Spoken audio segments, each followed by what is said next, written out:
introduce. Well, I'm just going to call the meeting to order. This is a special budget meeting for the Borough of Verona on Saturday, April 17th at 9:30 a.m. I think it would be good if we could do a roll call. And Mayor, if you want to do that, that'd be great. Yes. My on, yeah. Dr. Carpenter, Present. Mr. Matlin, Present. Mrs. Provenza, Present. Mrs. Loelbo, Present. Mr. Suchovich, He's not going to be here today. He told us that. I let the record show that Mr. Suchovich is absent.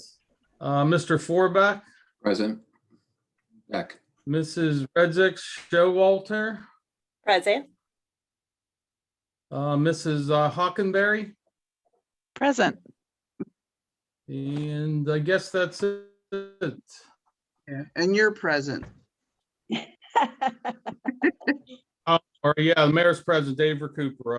Sorry. Okay. Okay, so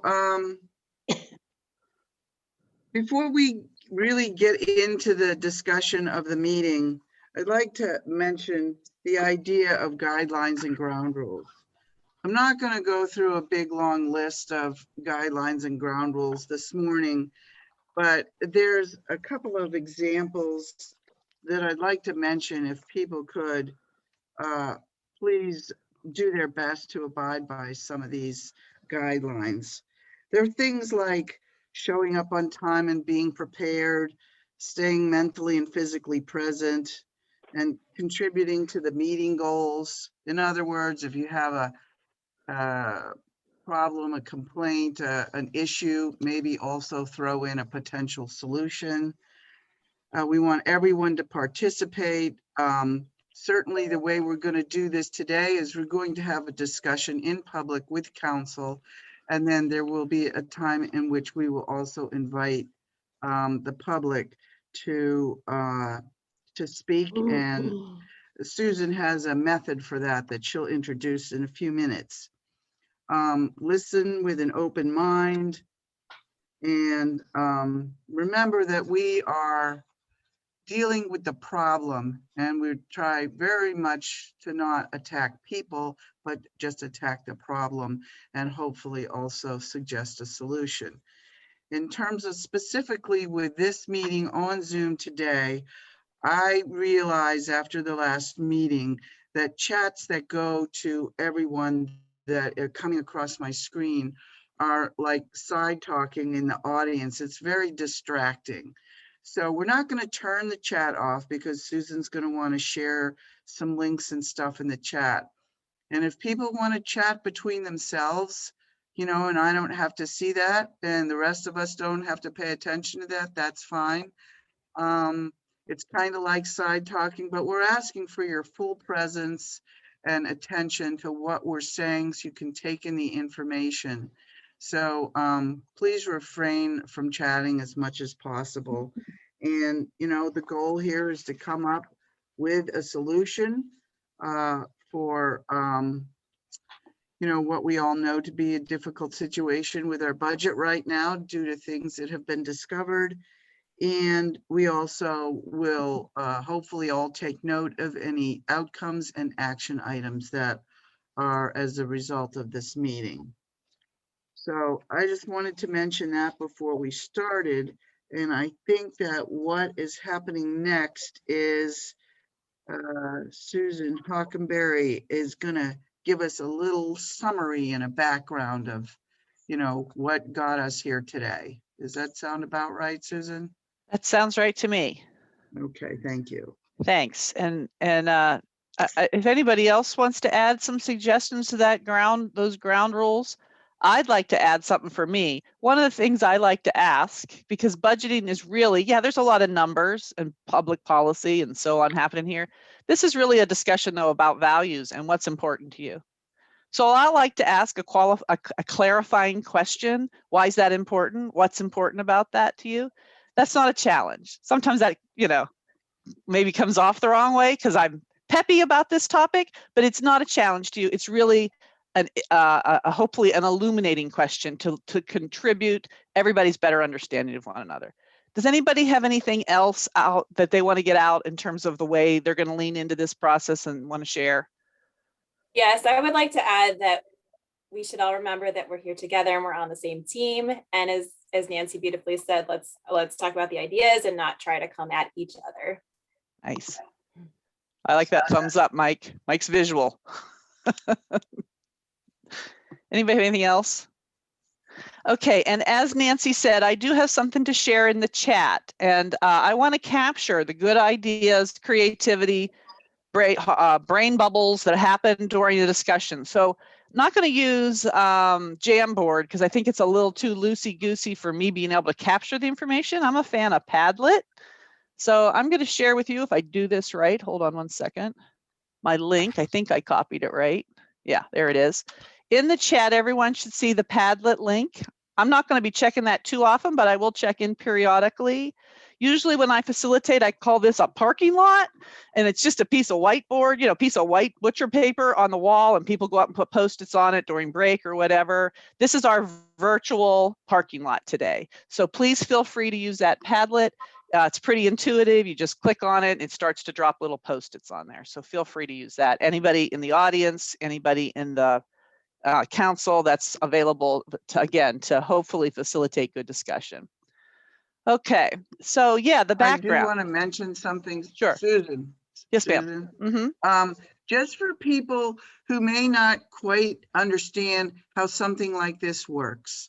I want to mention that if you click on the link, it's going to bring it up. You can have more than one screen up on your computer, and you can toggle between the two. You just click on it, just don't have it as a full screen, either one, and you can adjust the size, and you can go between wherever this comes up and the Zoom meeting.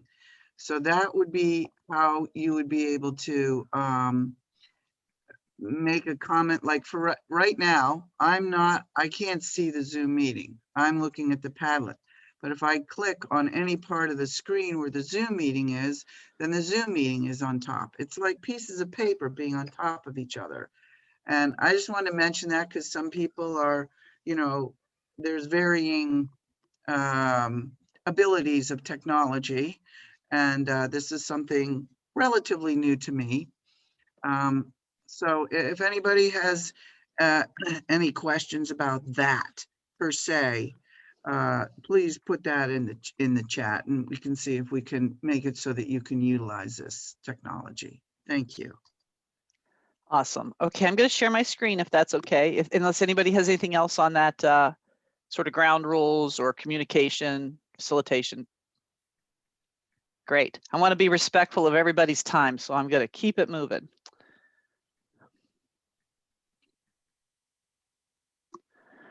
Okay, so do you see my PowerPoint? Whoops, that's not what I meant to do. No, I do not. Oh, yes. Yeah, sorry, wrong button, present. There we go. Okay, so it's always important to go back and sort of retell the story of how we got here, because people come in and out of the conversation. Everybody's doing this for love out of Verona, and they have their full lives as well. So I appreciate you bearing with me while I give a little bit of background, not the deep dive, just the very top level. I understand Nancy has redistributed the cash flow and the administrative consultancy reports. That's where the deep dive is. And also, of course, the cash flow and budgetary analysis, I believe, has been made available on the borough website.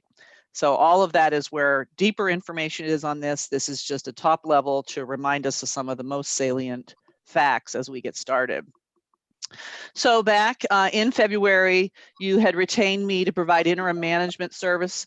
What dominated that was the audit for your Auditor General, as well as your MMO and your pension funding arrears. It feels like a long time ago, but gratefully that is all resolved, and you should be receiving your state aid soon. In the midst of that interim management, we did issue, you were all generous with your time. We engaged in good conversations and interviews. that were able to inform a set of detailed recommendations to implement for a successful recruitment of a manager candidate who meets clearly articulated expectations. There was also a number of overall staffing recommendations. And like I said, we learned not only about what we needed to do to fix the MMO challenge, we revealed a serious financial dilemma that you found yourself in that we're addressing today. Part of those next steps after that was take the time to do the necessary analysis to assess the problem and determine the next steps. And that is the adjustments to the budget. Let's have a constructive dialogue to make choices. Let's steady the course. There was a lot of informational and reporting gaps. There wasn't clear understanding necessarily, so we needed to deal with all of that to steady the course for next steps, and also invite the public to fully understand and engage in the discussion. Some of this is technical, but it is all in service to the community, so it's important that we take the time, and this is the time today to fully invite the public to understand and engage in the discussion. So the second report was issued on March 28th, which was the cash flow analysis and budgetary consideration report. Now, in that report and in a couple of meetings so far, we've gone over this table. This is updated. See that bright pink there? Turn on my little pointer, my favorite tool. Here we go. So this has been updated for 2020. And the most significant update that occurred was this crediting of other financing sources, this $282,508, which is sewer fund expenditures that were not recorded originally to the sewer fund, that the general fund paid on its behalf. And so that acted as revenue for 2020 and increased the financial position of the borough. That was a number of things that just needed reclassified and recoded in 2020, but also some previous capital projects that as a one-time credit to your books could be made in the course of the 2020 audit.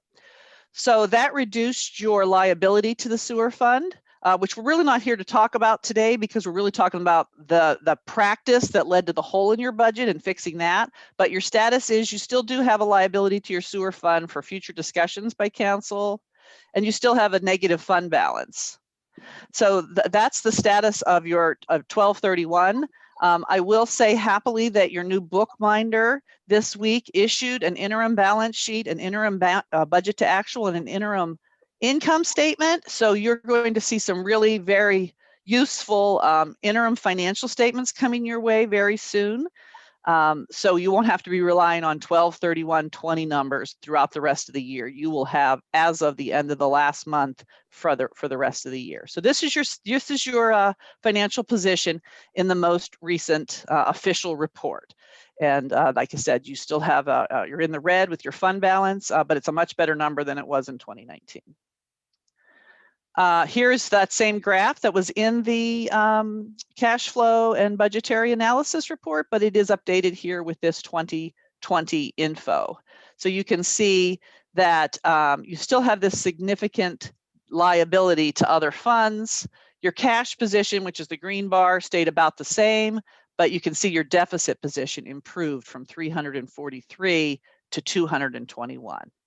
So that's a positive trajectory for the borough. In the cash flow and budgetary analysis report, there was a number of actions needed identified.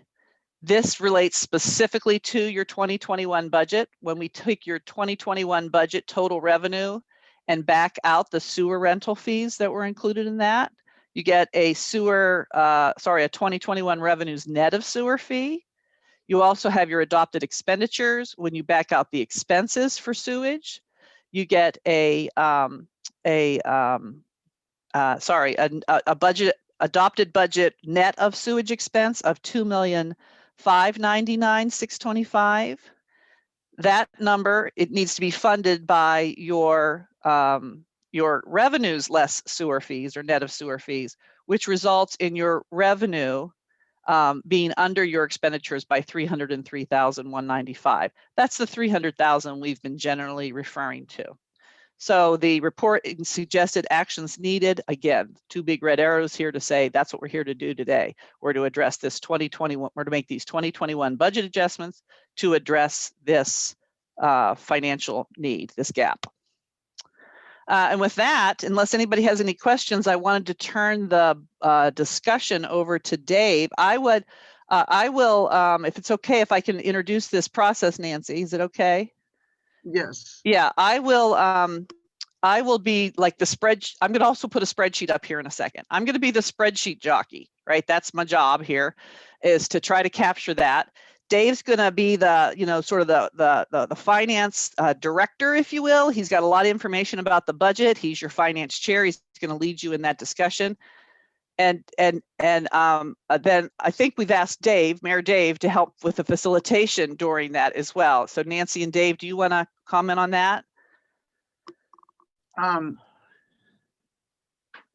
Dave No. Recupio, I'm sorry. Okay, just. Oh, well, just so people, I guess what you're saying is some clarification. Yeah. We thought it might be a good idea so that I could participate just as a council person, that since the mayor doesn't really vote, that he was willing to facilitate the discussion a little bit and just make sure that everybody on council gets a chance to talk. And I won't be paying as close attention to that. He'll be handling that. Dave Matlin will be obviously handling the money part, and I'm just going to be making suggestions or entering into the conversation like the rest of council. Does that sound about what we're looking for here, Susan? It sounds like a good idea to me. Okay. Dave Matlin, before you take over, and I mute myself, because sometimes I do mutter when I make spreadsheets, and I don't want you guys to capture any of that. Rats. Oops. Dave, do you want me to share my screen, or would you tell me when you'd like me to share my screen, and I'll bring that up. So I'll wait until I hear from you. Yeah, no, that sounds good. Thanks, Susan. So yeah, I don't know if it was, I can't remember if it was mentioned earlier, but I think the strategy that we'll want to take is to go through, what I've done is I've gone through the budget. I sent it out, the budget, the PowerPoint from the fall, some other supporting documents to council, resent that out this past week, and I believe everyone should have received it, had a chance to review, hopefully. And what I went ahead and did was I identified, everything that I could find as far as capital as well as operating expenses that may be able to be reduced or eliminated. So I took everything, I threw it in a sheet that Susan had a good template to start with, and it's a long list right now. It's not to say everything on this list would be reduced or eliminated at all, or in the amounts that are listed. But it's to throw everything on the board and have council as well as the public to see what's out there and what may be some of the low-hanging fruit, as well as maybe some of the harder reach items, and we can work through it to try to get to where we need to be. So I just wanted to preface that, so when Susan puts it up there, it's not a shock as in this is set in stone or anything. This is a fluid discussion and open to input. If anyone has anything, I heard a little bit from various council members. I don't know if anyone has anything any particular items that they want to add to this list. But if you do, let us know, as we go through either now or through the process. I try to do my best to identify what, based on my knowledge of the budget and some of the things that we talked about in the fall, as far as what we wanted to spend money on, just what I felt we could put up for discussion. So if anyone has anything that I missed, if you have a copy of the budget with you and you have a question about something, feel free to add it. So I think with that, Susan, if you want to go ahead and share that list, and we can start working through it. I will say that we probably want to look at capital items, which would be either bigger projects that are, to improve capital infrastructure, or expenditure on physical things that are non-operating, before we start to review the operating costs. So this list is in somewhat, it's not in a clean particular order. It starts out that way, but then I was kind of adding things here and there. But near the top, at the very top, there's several items that were identified through I think both Susan's cash flow analysis and the transition to bookminders. Some corrective items to correct things, like the first one is to correct grants to remove the CDBG grant that COG administers. This doesn't flow. This is a CDBG grant that flows through the COG. So the COG receives the grant. The COG pays out the construction costs. There is a match that the borough owes, which is the 28,000, or I'm sorry, is the 11,400. The grant was put in as revenue in the budget, and there was a corresponding expenditure for the total construction costs, but this should just be a single expenditure for the grant match to the COG. And that's how it's, traditionally in past years, if some of you may remember, there's large amounts that go to the Allegheny Valley North COG for these projects. I see Mike is saying you can't hear. Can you hear me now? Can everyone hear me okay? Yeah, I I can can hear you. hear you okay. Okay. So a few of these are to correct, the revenue. I don't think there should be any net difference in the as far as summing the revenues and expenditures by doing this. It just shifts the total revenue amounts and the total expenditure amounts. So there's that. There's the second item is going back to the sewer liability. The sewer revenue was going through the general fund. So going forward, we're going to be recording that in the sewer fund properly. And so the item at the top that shows you a number on the revenue side, that's reducing that revenue from the general fund because it's going into the sewer fund. And then there's a corresponding item down below where the cursor is to remove the sewage treatment expense. So if everyone remembers, there's we take in more money than we owe to Alcosan, and that difference in revenue, the revenue comes through Oakmont Water Authority. That difference in revenue is for the capital improvements and maintenance of our sewers, which we're responsible for. So that should all come out of the sewer fund instead of the general fund, so that we can track it and make sure that we are accounting for that properly. So that's where that $303,000 deficit, that's where it's coming from, is those two lines, line 4 and line 11. I'm not sure if anyone can see the numbers, but you can see the cursor moving. The next item is the liquid fuels. That is a separate, it's required to be a separate account. That's that PLGIT, PLGIT, Pennsylvania Local Government Investment Trust, I believe. That's right. Account that we receive liquid fuels money from PennDOT each year, based on basically the gasoline tax, and that can fund. It's only allowed to be used for certain things. So road projects is one of them, which we've used it for in the past, but also road salt and street lighting, which we'll get to in a minute. But that was shown in the general fund. That should be in a separate, it should be in the separate liquid fuels fund.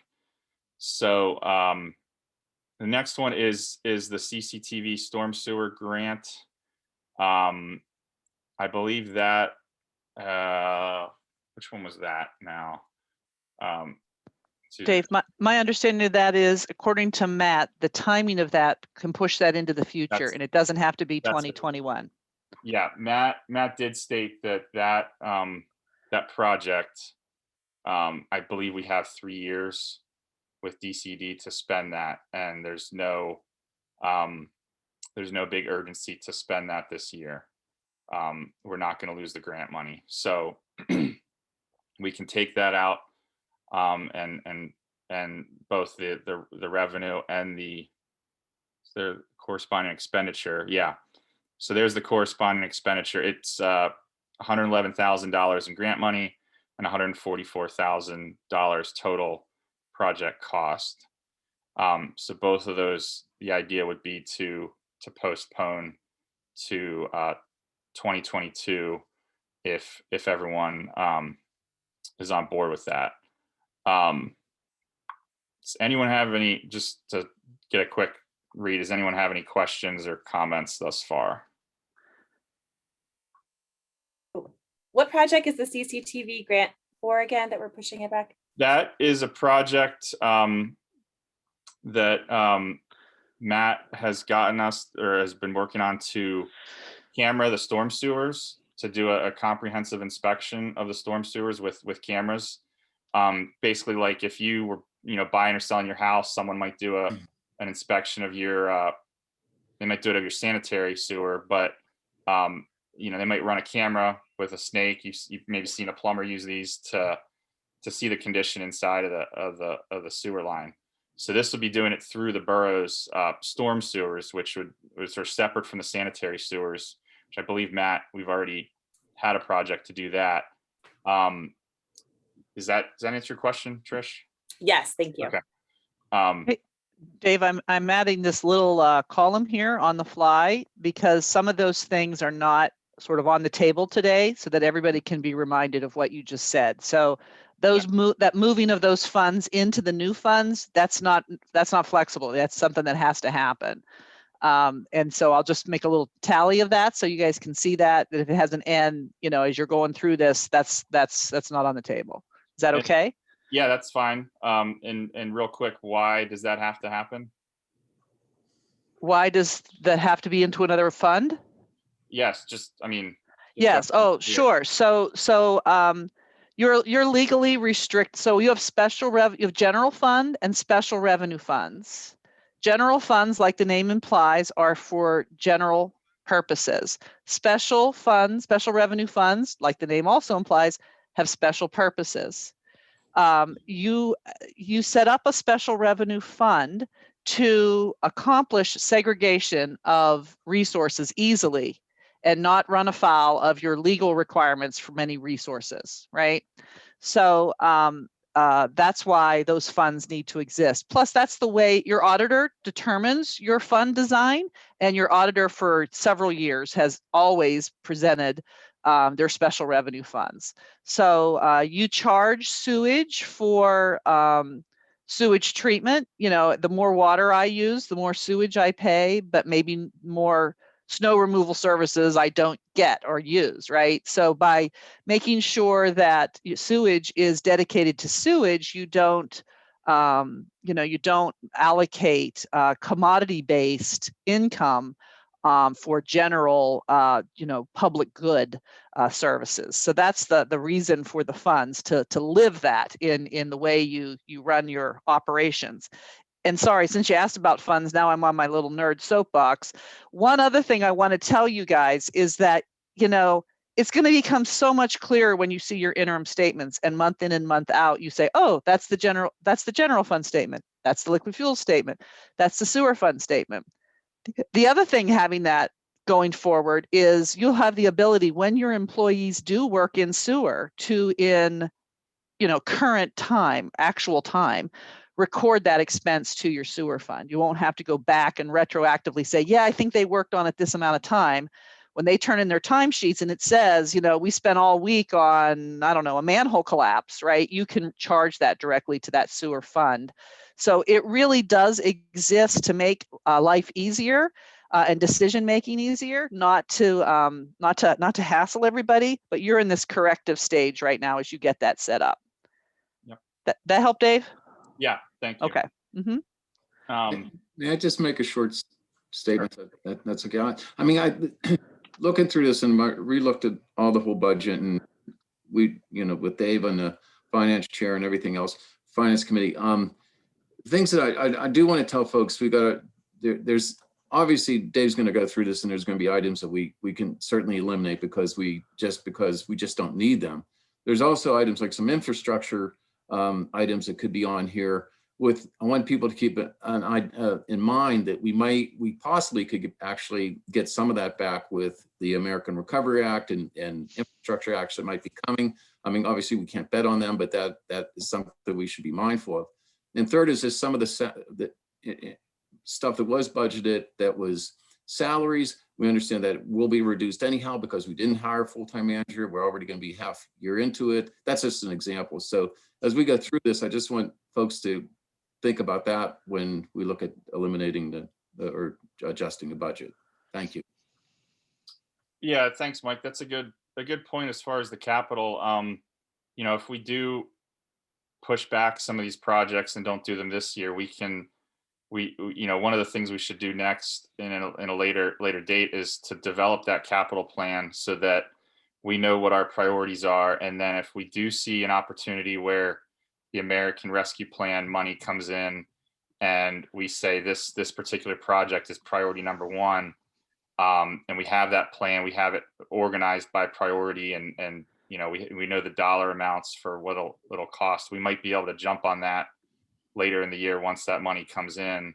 But yeah, that's a good point. So good to keep in mind. So the next few items. So now we're getting into expenditures. Now the first two, 9 and 10, are one is remove streetlight expense and pay it out of liquid fuels. And that's going back to the liquid fuels that I mentioned. We can use that money for streetlight electricity costs and for road salt expenses. They previously have been paid and budgeted out of the general fund, but that's money that can be freed up from the general fund and paid for from the liquid fuels, which we do have a pretty healthy amount of there. We certainly have more than enough to cover both of these items. The next item is the sewage treatment expense that we talked about. The next one is the CDBG grant match adjustment that we talked about. And then the next few, we're starting to get into some capital projects.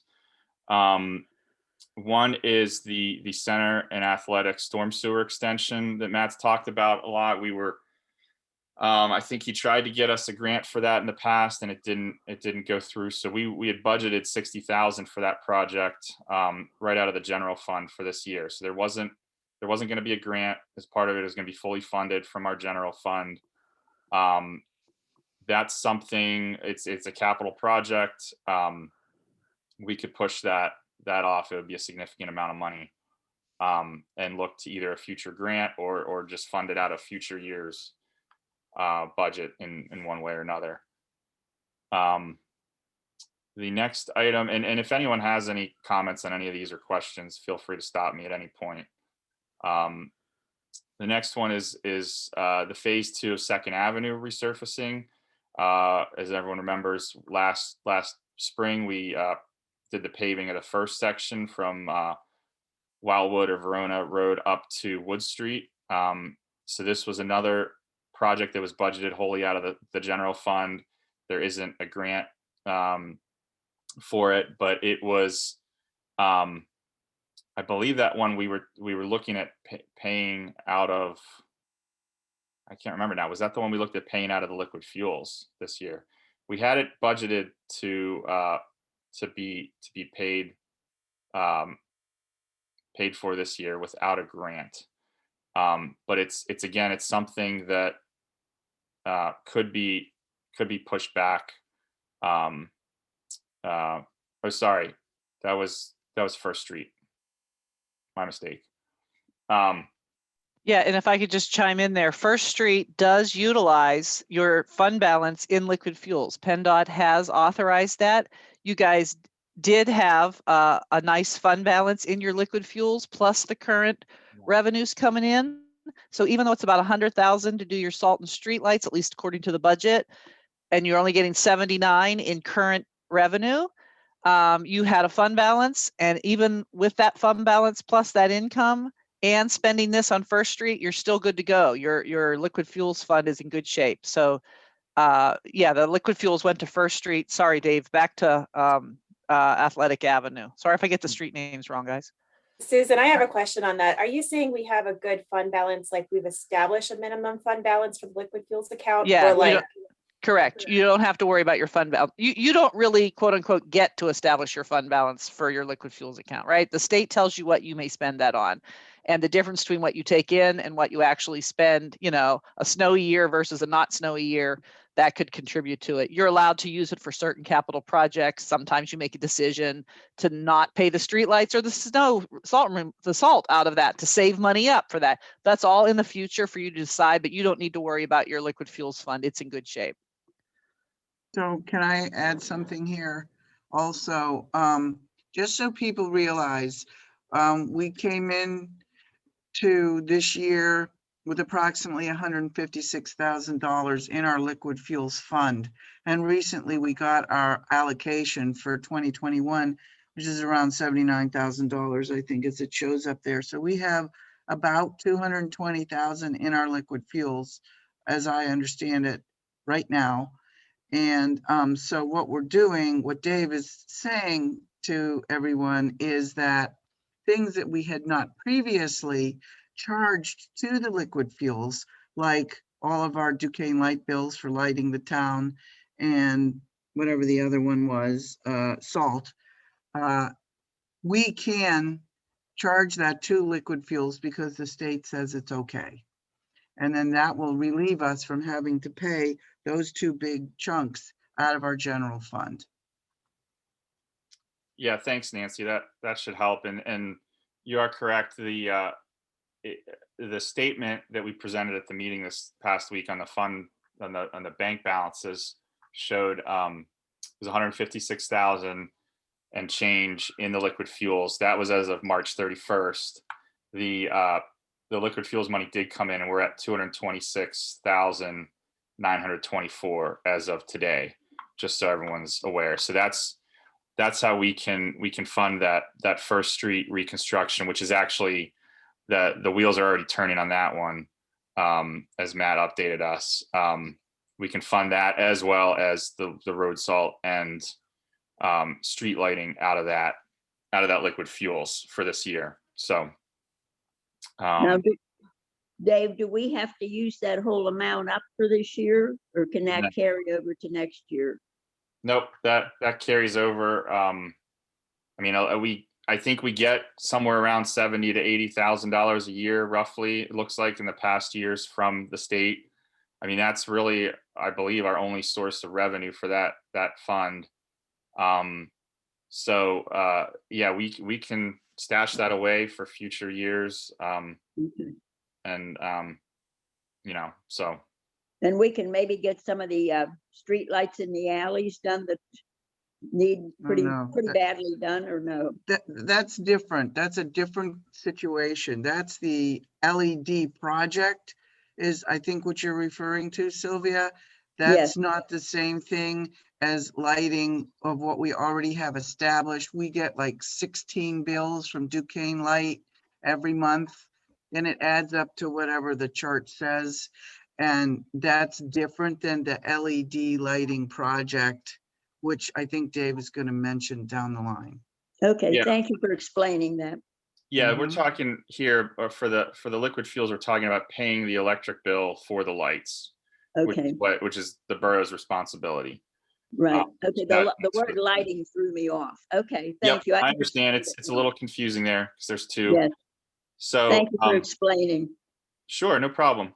And But- there is that project is the very next Yeah, one. next segue. There Um, it is.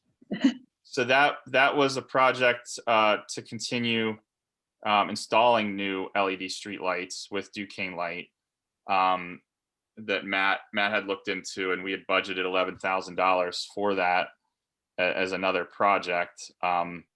That's basically a non-essential, capital project that we could put off or eliminate for this year.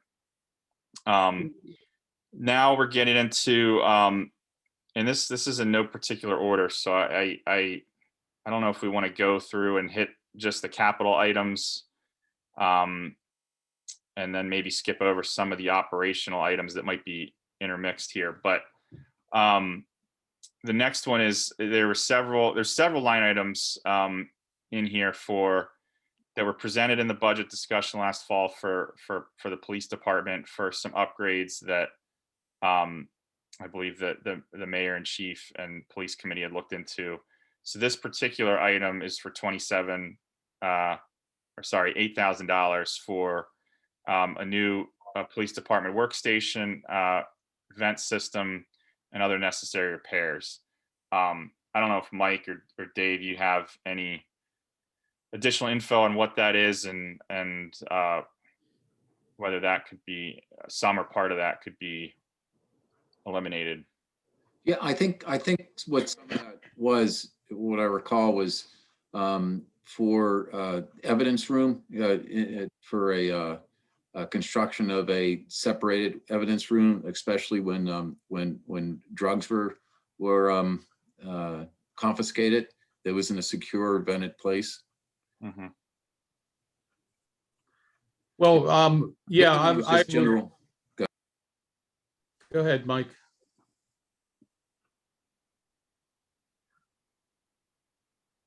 You're muted, Mike. Sorry, any other was fixing up the general workstation and so forth. So I'm not sure whether or not what the breakdown of those costs were. That's the other issue. So, okay, Dave, sorry. No, that's all right.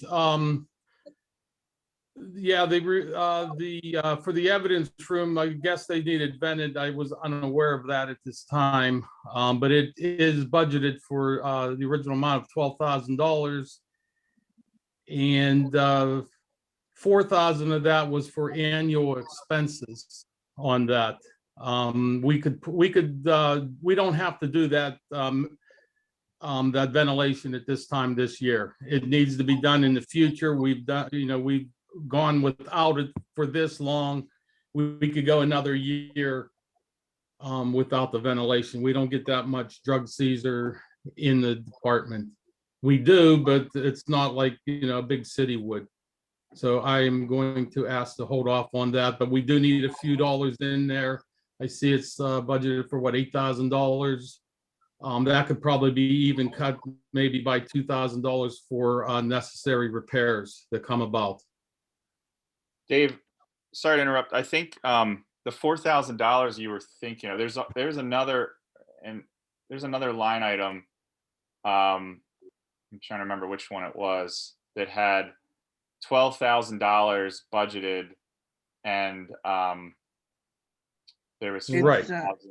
It's 409-373. Yeah, sorry, you're right. It is this one. It was originally, the original line item was $12,000. And the way it was broken out was $8,000 for these items, the workstation, vent system, and other repairs. And there was a remaining $4,000 for general annual expenses, like you were saying. So yeah, I apologize. You're correct on that. It's all right. So we could either leave that in as an elimination, or we could leave it to discuss further later once. Dave, Oh. David, Oh. excuse me, some of these items actually were put into the grant, which I'm waiting on. So why don't we just leave them temporarily in there until we see what comes through with the grant? Well, but that grant ain't gonna be available for another month or two, and we need to get this budget, hopefully today, this revised budget passed today, if I'm not correct. Okay. If I am correct. Well, yeah, you're right. You know what? That's true too. Well, then just go ahead and eliminate. We can always put it back on. Right, that's what would be my suggestion. We could push it to next year when we pursue that again. Okay. Okay, I'm a little confused about what grant you're referring to, Sylvia. There was a grant that was put in recently. I don't have anything here in front of me on it. I didn't know that we would need it, but let's just eliminate for now because we do need to get the budget squared away. Yeah, so Dave, Matlin, I'm wondering, since we've started down the trail of police, Yeah. why don't we just, I know that there was another list somewhere that was sort of specific about all of the police stuff. Why Yeah. don't we just do section by section? We happen to be on police, so we could work on police. I Yep. think the mayor had a lot of suggestions and of things that could wait. And it added up to a nice amount of money that we could save for this year. Yeah. And- Yeah. I Yeah, agree with that. I was going to suggest that next. There should be other 409 or police related expenses farther down the list. Susan, I think, well, they're not all 409, I guess, but we can just hop down the list to all the police items and discuss those at the same time. The next one, Yeah, hold on one second for me. I'm going to try to sort that for you and then you'll see Okay. them all together. yeah. Most of the police items are under 410 from what I can tell. Right. A lot, yeah. they're mixed a little bit. There's a couple in there's one in 409. There's one in 407, and the rest should be in 410. So yeah, we can. See if I pulled that off. Nope, I did not. Hold on.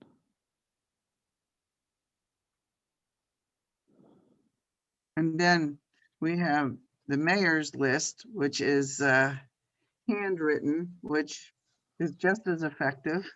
It shows a lot of that information, what his thoughts were. Yeah, I have about $72,000 in cuts out of my budget. But yeah, we can go through and look at what those all are, just so everyone's on the same page about what was in the budget, what we look to cut, and what might remain. So hopefully, yeah, I apologize. I was hoping to sort this better beforehand, but Yeah, sorry. No, I'm not able to do that because of the dot. It looks like Dave. I'm sorry. okay, So that's we're just gonna have to hop around. Yeah, Yeah, I'm pretty makes familiar sense. with the items. So the next item would be the be line item. It's 19 on the spreadsheet. Yeah. Everybody see my highlight there? I have the blue box around it. Yep. Yes. Okay, if you don't know where we're at, anytime, anybody, just give me a holler and I'll try to highlight it. So this is eliminating the police department. We had a budget item for new shotguns, a radar warning sign or signs, and body cameras.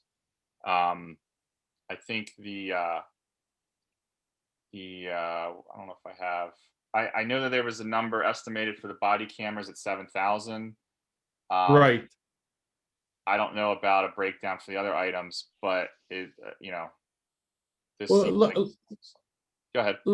let me explain something real quick. Every item that I so-called eliminated is very necessary, but we have gotten through without using, like the body cameras, which is very important, and the shotguns and so on. They're all important items. I want everybody to understand that, but we don't really need them at this time. We could wait another year. I want to get this budget straightened out so we can move forward and have the extra money hopefully next year to continue and to build the police department and other departments. I would rather do the cutting now to help with this, this budget we're putting together right now.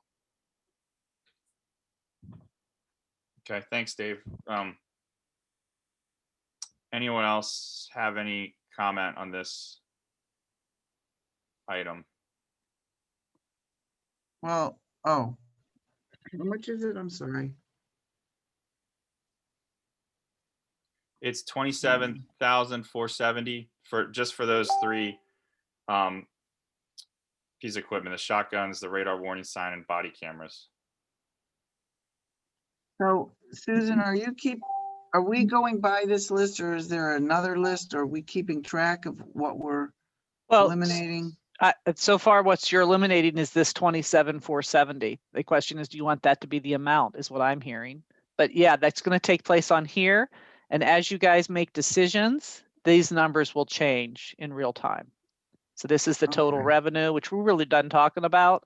And this is your total expenditures. So this is what we're tweaking. Gotcha. And I would also like to add that this is open for discussion like we are doing. This is nothing, and I want the public to realize this. This is not anything set in stone. This is up for discussion, every line item throughout this whole budget, basically, not only the police department. Yeah, and I think you all, from the briefing material that Dave provided, and this was all provided previously to the public as well, there's a PowerPoint presentation that explains the thinking that went into the numbers as they exist in the adopted budget. So, everything on the table from the full 27,470 to taking that all out, to only taking half out, to increasing it, which would be counter to our purposes today, but in theory, right, it's all happening with this discussion. So, you're making a decision about what you want this number to be. And I think what I heard the mayor say is that he's okay with this adjustment to the budget. Is that right, Dave? Both Daves? Yes. And Dave's list that Nancy may have been referring to, I had sent the mayor and Ray as part of the police committee chair. And I actually sent Mike, because Mike's on DPW. I sent a couple bits and pieces saying, hey guys, can we start thinking about this for the budget meeting today? So I know the mayor had prepared a list of what he felt, and that's where that list, comes from. But all of those items that are on this list in some shape or form, and so it's all there. And if there's something else from the budget that someone wants to bring up, by all means, let us know. Yeah. They would also like to add too that I'm going to revisit the district attorney, Mr. Zappala, as far as the body cameras go. There was a grant a while ago, but we missed out on that one. And Dave, that for the police that you sent me, I mean, I could run down that, those items real quickly. They're probably, they're in order like you gave it to me, if that would be easier. Yeah, I mean, I think they should all be here. If you have that list and you want to, we can match it up to what's on the list on the screen. Yeah, real quick, 407-272 police hardware. That covers things like the computers. I would like to leave that in because the computer that we have is basically on its last legs that Annette does all her filing with. And if one of our officers' computers goes down, they go over and use Annette's computer. But it is, the chief said it's on its last leg, so I'd like to keep that in. Okay, so I think that's, That was $1,200, right? Something like that? yeah, that was $1,200. Yeah. That's actually, Yeah. that might be the near the bottom of that list. If not at the bottom. Right here, this one, line 48. Yeah, yeah, Keep that's, it. So keep it in. That's what, For now, so there's no elimination. I would agree with the mayor that it is really antiquated equipment and it's struggling with it. So for right now, I would leave it in. Okay, so I'm putting a 0 in there, which means there's no elimination of that currently. correct. That was actually an increase there. I thought you were increasing it, Dave, because that was I think I may have fudged oh, a negative. okay. Because I thought, oh, good, they're gonna add money for computers. So okay, let's keep going. I think we lost, did we lose the mayor? Repairs, maintenance, I think I have a screenshot of his list, and repairs, maintenance is the one that you were mentioning before with the $12,000, but keeping 4,000 and amending 8,000 for the evidence room and all that kind of thing. Yeah, So- we talked about that one. Yeah, What's, I'm just looking at his list. what's the next, handwritten. what are the line item numbers? Oh, so the repairs and maintenance was 409-373. The next one is 410-000. And that just says police other, and I don't know what that is. That was $1,000 for Police Appreciation Day. I think people want to keep that in. hey, Dave Matlin, just a point of order. Did you add all of these at the bottom? Am I in the right place? Yeah, Okay, thank you. But until the mayor comes back on, I don't know what happened. Mike, maybe you know, or, well, Ray's not here, so. I mean, we can leave it. We can leave it as an elimination, or we can keep it in for now. And then we could always come back to this later on. The mayor had told me that he thinks we can hold off on the Police Appreciation Day this year, but I personally would like to see it kept for now. All right, let's keep it for now. Okay. So that would be a 0. We're keeping that in the budget. So that would be a 0 there. Right, we're not eliminating it. Correct. Okay. Hey, while we're waiting for the mayor, well, just a thought. I know that we jumped into this department approach because we had landed on a department one up above. Maybe some assumptions we could get on the table for this first pass. Should we assume all the capital that Dave has listed here? Those are big ticket items that make a big impact, and they're not, they're not operational. Is that, again, just as we wait for the mayor to return and also to make good headway on the day's progress, there's a lot of, and again, this is all being put together very quickly and it's sort of stream of consciousness. So I apologize to everybody that you have to go through the order that it was presented as the list or presented as was added to the list. But what about that idea that we tackle all the capital discussion first? So in other words, Susan, are you saying go back to where it says remove street light expense to be paid from liquid fuels and agree that that's what we want to do? Yeah, the only, from my observation of how this meeting's gone so far, we landed on, let's talk about the whole police department because we landed on line 19, right? Did we finish all the capital, Dave? No, I don't think so. That's a good point. So we probably want to go back. The last capital one was LED street lighting. I mean, there was a little bit of capital in police, but Oh, right. I'm sorry. We landed there because of 16, not 19. yeah. So the next capital item in general would be the truck, DPW truck purchase, which is line 18. And that was estimated, I believe, at maybe around $100,000 in that PowerPoint, but it would be financed over several years. And we had a budget expenditure item of $22,104, and that was expected to be an annual expense for that. So that was also paired with, so that was to buy a new Ford F-550 truck for the DPW guys. And then the idea would be to sell the Peterbilt dump truck, which is a lot larger and requires a CDL license to drive. And AJ is the only one that has a CDL. So we may want to talk about it. And that down at 33 at the very bottom is a line item for the sale of the Peterbilt as a revenue item. Now the not shown here, but there's budgeted $60,000 estimated in revenue for that Peterbilt. I'm not sure. I know, Mike, you and I were chatting a little bit about whether that's accurate. I don't know. I did a little digging. I don't know how accurate the 60,000 is. It might be fine. It might not be. I'm a little hesitant to bank on getting that. But the question that I think comes up is, do we want to sell the Peterbilt, and do we want to buy a new truck? They're not necessarily tied together. We could not buy a new truck. We could sell the Peterbilt. We could sell the Peterbilt and buy a new truck, or we could keep the Peterbilt and not buy a new truck. Very So, good, Dave.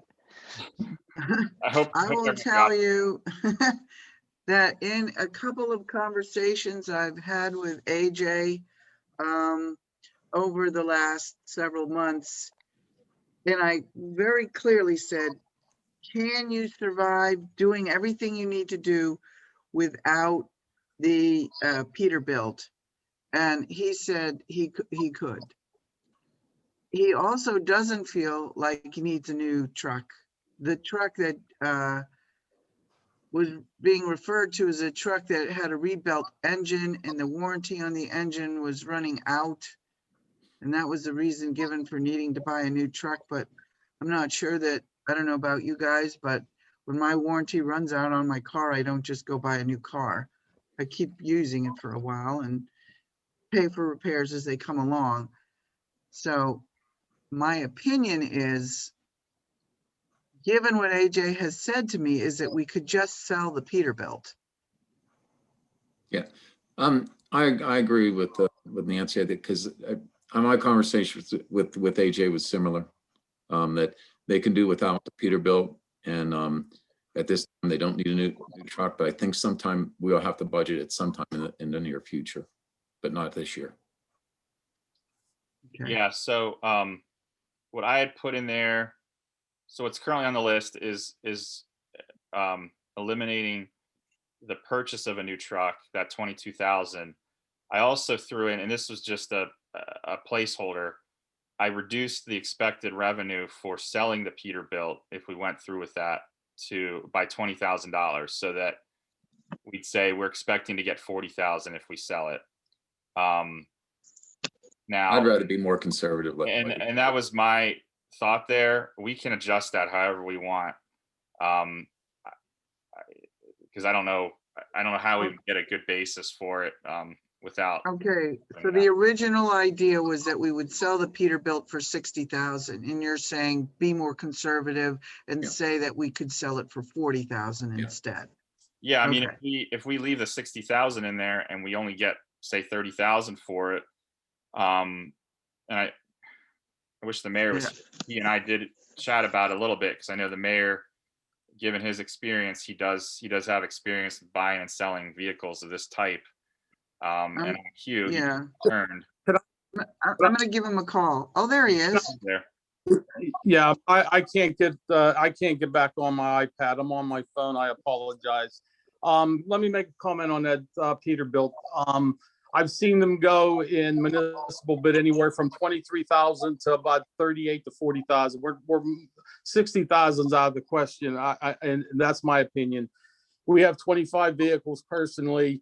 And we buy them used, and a lot of them have 200,000 miles on them. As far as buying a new truck because the warranty is up, that's the most ridiculous thing I ever heard. Like Nancy said, you don't go buy a brand new car personally and in 3 years trade it in because the warranty's up. The average person keeps a car for 10 years. Now, these are work trucks at the public works, but they're kept inside. They're in good shape and they have low mileage on them. Those trucks that we have are 10-year trucks, unless we have major rust problems or major engine problems.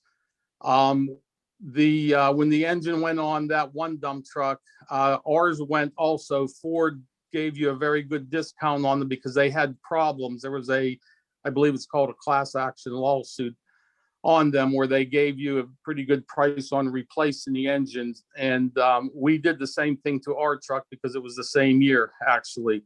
And we're still running that truck. We're not trading it in because the warranty's running out on that. So I urge you, one, consider the Peterbilt to be sold if you decide to sell it, because yes, only AJ does have a CDL. And two, the other trucks, they're in good shape. We do not, this borough does not need new vehicles at this time. They're not like the police car where they end up, pushing over 100 and some thousand miles. We're getting 120, 150,000 out of these police cars before we trade them in and get new ones. So that's my comment on that. Thanks, Mayor. I think that's good insight on this. I mean, just to clarify, when you say we, you were talking about your own work trucks for your business, not, I think you said you have 25 trucks. I just Yeah. want to make sure everyone's aware we don't have 25 trucks in the borough. I did say our personal business. Yeah, right. Okay. Dave, I got cut off the meeting, but I'm back on again. How many miles are on the Peterbilt?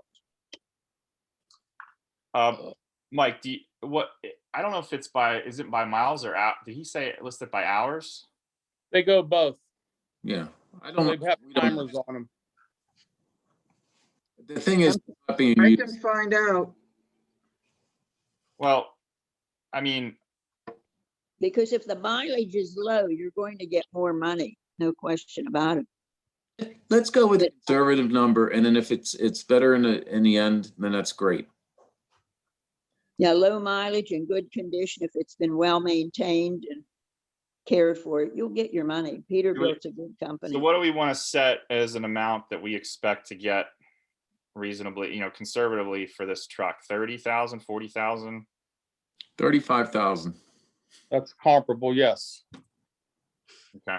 So that would mean that number should be negative 25,000. Correct. Yep. And do we want to, I think I'm hearing that we don't want to buy a new truck so we can eliminate that new truck purchase item. So it stays on the list. Yeah, to put it another way, it stays right as it is Yeah, on the yeah. list. Stays on the list. Could I, just for clarification's sake for a second, just review where we are so far real quick? Did we decide and agree that we're going to remove the streetlight expense and the salt expense and definitely put that into liquid fuels? That's happening, right? That's a definite. The 65,000 and the Yeah, that's- 35,000. Yeah, that's off the table. That's why it has marked with an N. We're done discussing that. You don't have a choice, really. You're supposed to keep it in a separate fund. You're correcting a mistake that was made in the first budget. So there's really nothing further to say on that one. Okay. And I get, yeah, I can't always see the entire chart, Susan. Sure, so no problem. Sorry. And I'm not worried about the 5,550. The 11,400 is also an automatic, a given, Yep. because we're already in that and we're required, we have to pay that. Or whatever it is. I don't know where you're referring to. I'm sorry. The- My fault. uh, Oh, here, sorry, I down here. can't see Yes. the numbers. That's okay. CDBG Yeah, 11. yeah. On the paper copy, Nancy, put a big check by that. That's done. Yeah. Okay, so then the 60,000 for the Athletic Avenue stormwater, I know you mentioned it, Dave. Did we decide or did we not decide that we are going to not do that this year and keep it on the list?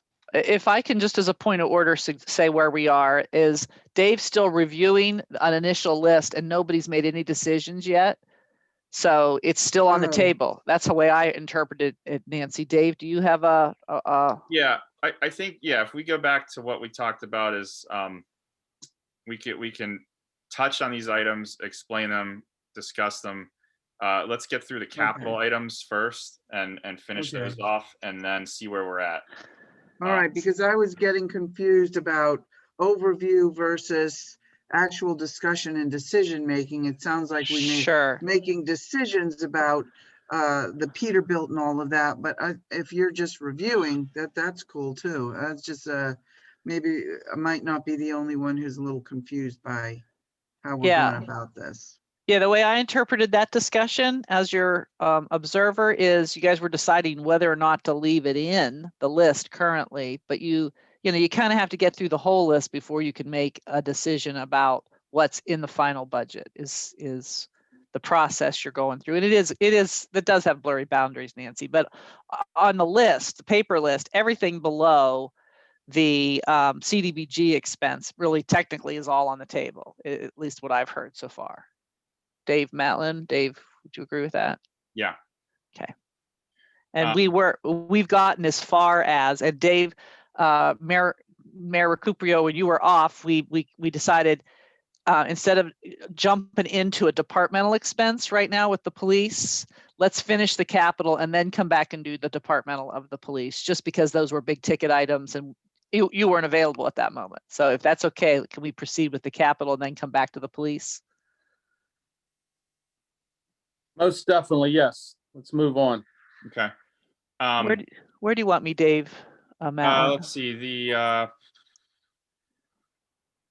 next capital item I see is line 27, eliminate bocce ball court.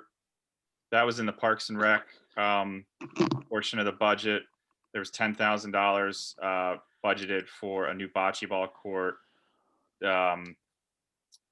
It's a capital expense. It's yeah.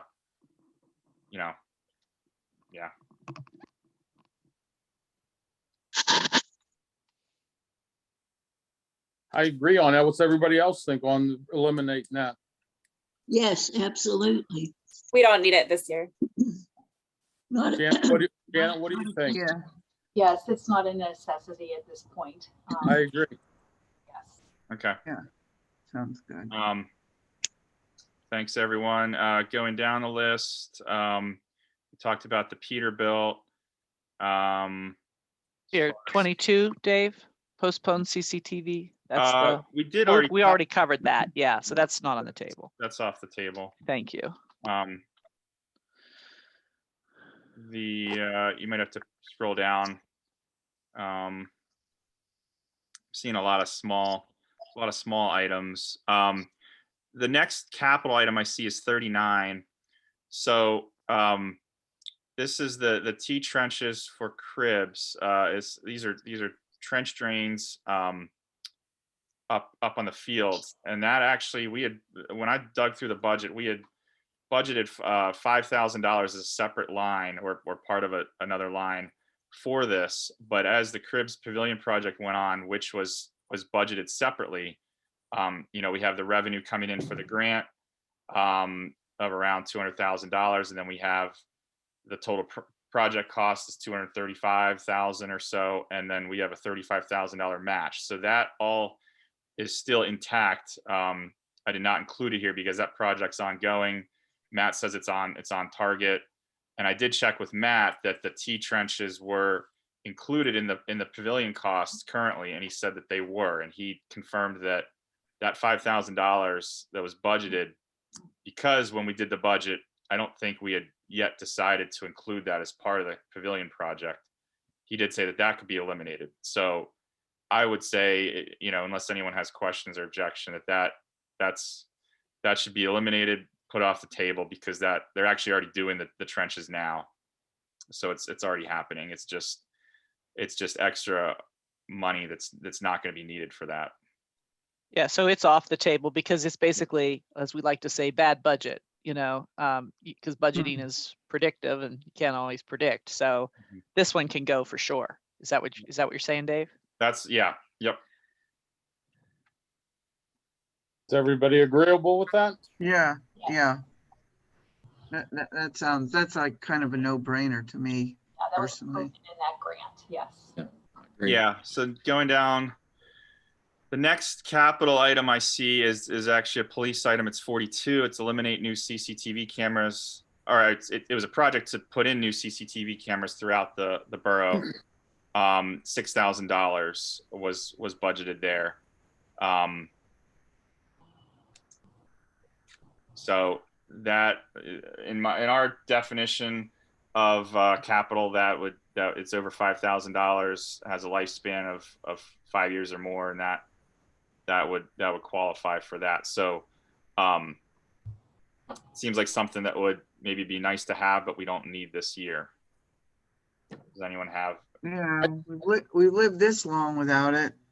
Well, I agree because that we were supposed, the chief was supposed to be working on these cameras. There possibly we're looking into a grant to get new cameras throughout the town. But as a safety factor, yes, we should have them. But once again, we need to get out of debt. And like Nancy said, we've gone without most of them, you know, this long. It's not going to hurt another 6 months, 8 months that we have left. So my advice would be to eliminate them at this time, and it's up to the board. So if the board would like to comment on this, please do. I'm not sure, but I think with the Cribs Field grant too, there might be cameras coming in for Cribs, that area. I'm not definite on that. So that might be included in part of that grant. Well, I agree with you on that, Janice. Cribs Field money should be left in for cameras up there. I totally agree on that. Yeah, let's take this out and move it on to next year or whenever. Yeah. Yeah, but Janet, are you saying that within the confines of the grant for the pavilion, that there might be enough money left over to put cameras in up there that we wouldn't have to buy? I'm not quite sure. I think so, but I'm not quite sure on that. I All can, right, so we need to check that out with Matt then, I guess. Yeah, I guess the question is, does anyone know whether those CCTV cameras budgeted the $6,000, whether that was for replacement of existing cameras or all new cameras? No, what it was a combination of things. There was replacement of some cameras, and installation of, I think 2 new ones, possibly 3. I can't remember the whole breakdown. Okay. Switching out some, but at this point, I think at this time of year, and we're worrying about the budget now, I think we eliminate this and move on. Yeah, and I would agree with that. I just wanted to see if someone could, had that background. So thanks, Mike. I think that covers it as far as capital items. So things over $5,000 that have a lifespan of 5 years or more.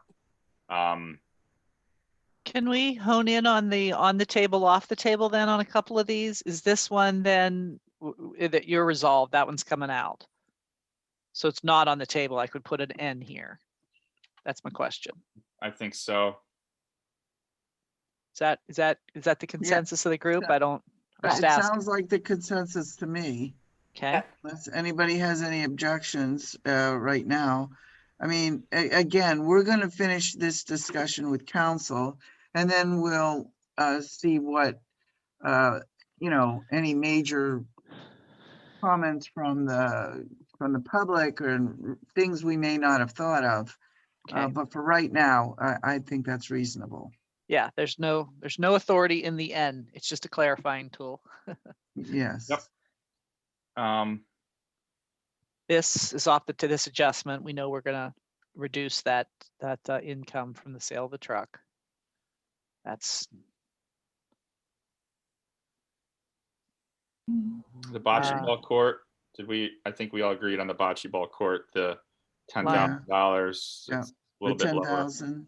fine. It's, Or I don't know. I can't see the sorry, lines. it was up. Yeah, I'm asking Dave, Nance. I think it was up a little bit. It was There it is. yep, Got it. there is. Thank you.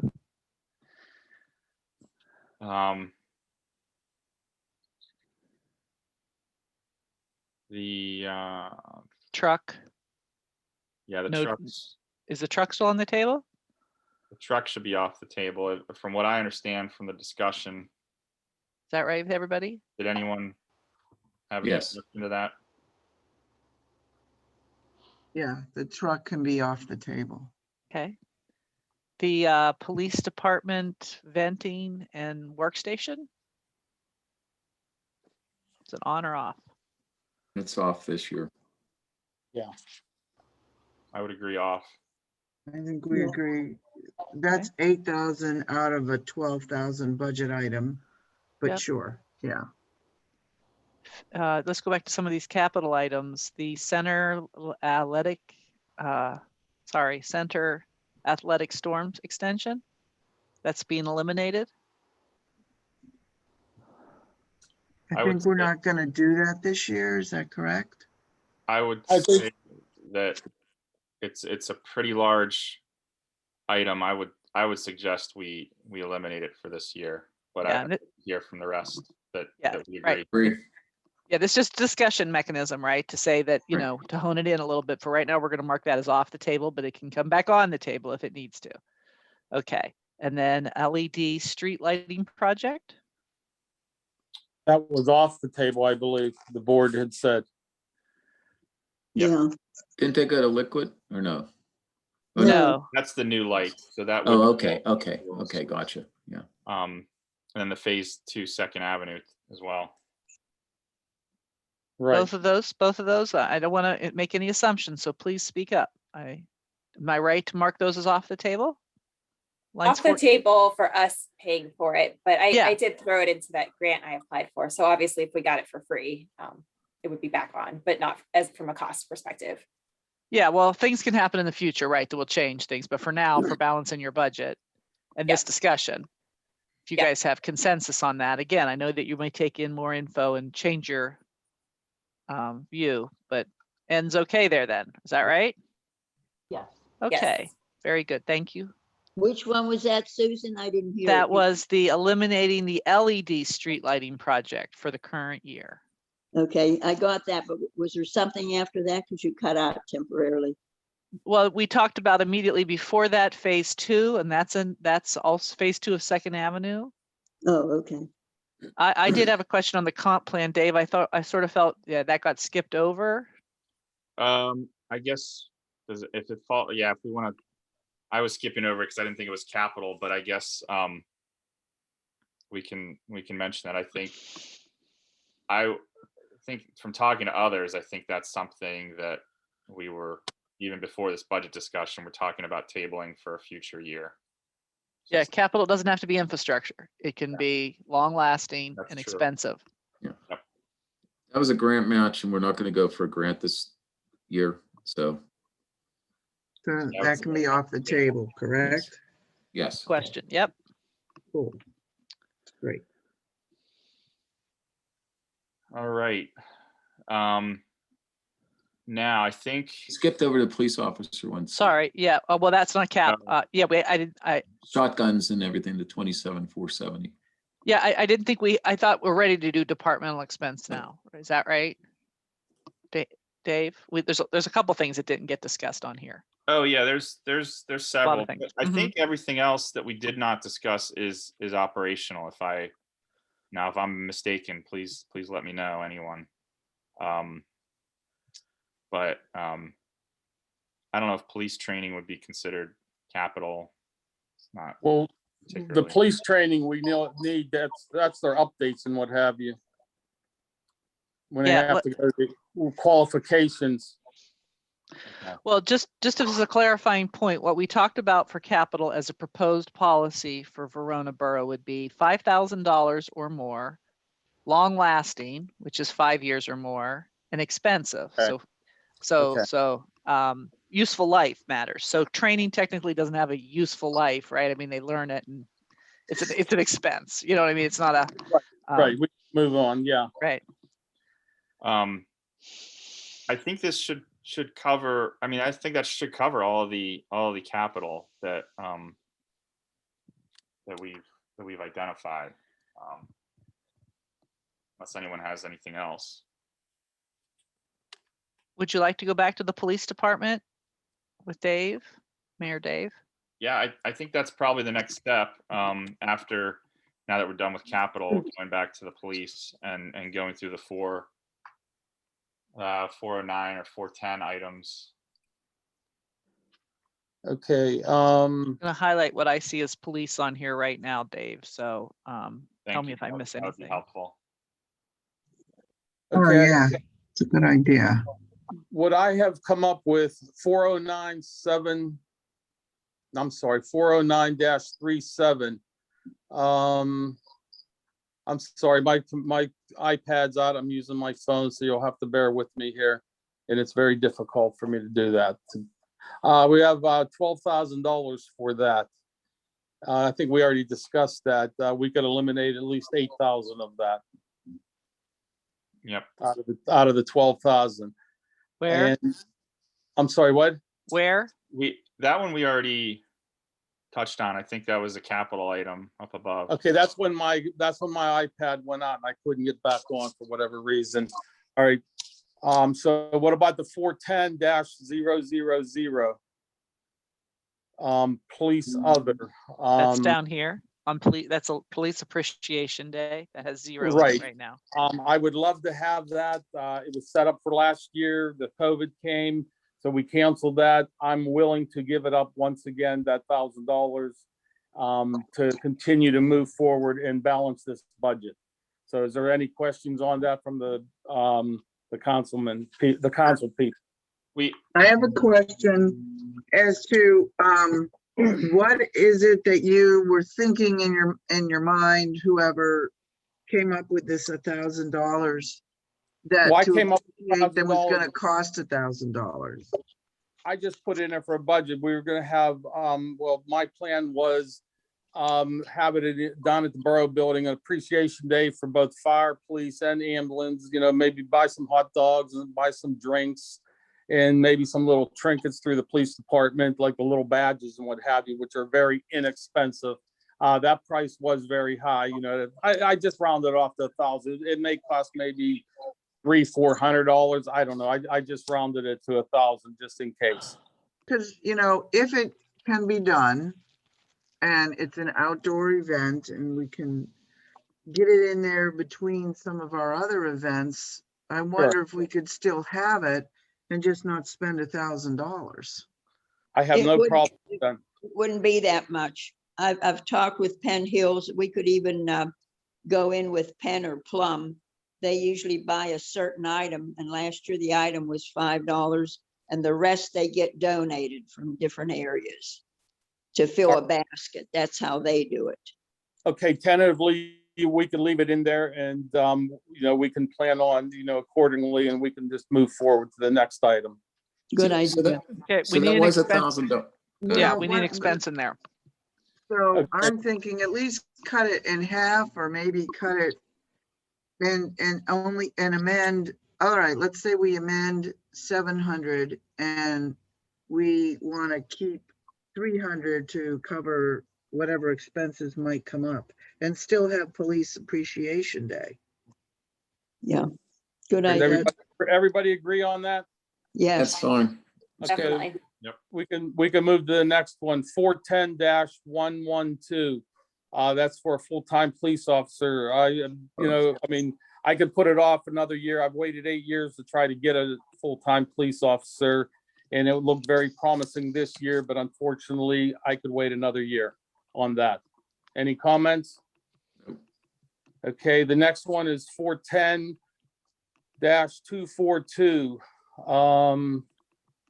242, police protection. They had it last time. I guess it was budgeted $5,000 and we didn't use a whole lot of that out of that.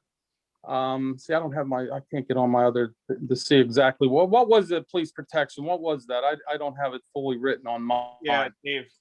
So if I may add, so that it's labeled as police protection supplies. I'm not sure exactly what it is, but if I go back through the budget that was passed and the past year's expenses, it was it was always around, it was 2,600, 1,700, 800, 1,400, I'm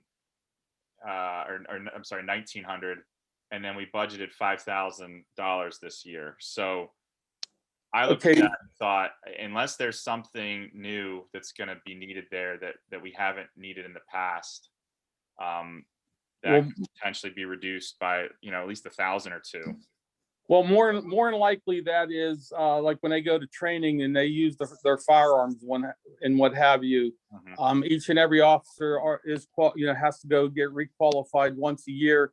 And right now, ammunition is, one, hard to get, and two, is very, very expensive. So that's probably why they upped it to what it has been. Which is fine. I mean, that's good context to have. That's what I was hoping you might be able to bring. So, we by no means have to cut that back. It was just something I saw and wanted to throw out for discussion. So Right. may I ask a summarizing question? It was 5,000. The proposal here was to reduce it by 2,000 to a budget of 3,000, and we're discussing whether or not that's appropriate. Is that right? Correct. Thank you. I'm what does showing the board feel? 2,000. Well, we're going to take 2,000 off the 5,000. We're going to deduct, bring it. We'll have 3,000 for the police protection. There'd be Yeah. Okay. 2,000. Everybody, what you see on your screen is the adjustment worksheet, right? It's not the final budget. So you have Oh, the okay. budget already in your possession. So this is it. Yeah, it's a $2,000 adjustment, Sylvia, but you can't see on okay. the screen right now what the final budget would be in this case. That's why I raised the question. The final Okay. budget under the current discussion would be $3,000. So Okay. Dave, Yeah, can and you I'm- live with I'm- 3,000? Yes. I'm working with a cell phone too, Susan, so it's a little bit harder to follow. Yeah, you're Yeah. doing great. Okay, so Okay, we'll thank you. we'll Yeah. go with 3,000 then. Yeah, a question, Mayor, is it possible, I don't know, I'm looking at a couple different lists here, including your handwritten list. Did we skip the formal training for 14,000? I don't Is think that just gonna stay as is because haven't they gotten need to to that have yet. it? I think that's highlighted, and we're going to get back to that, Nancy. Okay. All right. So Okay, the next one is 410-373, maintenance on the, for the police department, and that's just for over at the department, I believe. It's budgeted for $6,000, and I don't think we've ever spent that kind of money. It's $6,000 for maintenance over there. yeah, in the last 4 years, we've never spent more than 3,400. The numbers are 2,400, 3,400, 2,000, 2,000, or 2,700, and then we budgeted 6,000 in the current budget for that. And so this is similar to the other one. I looked at it and thought, unless there's some major expense coming up in that category that we didn't have in years past, we could probably reduce it by 2,000 and still have room to spare. Right. Is everybody agreed on that?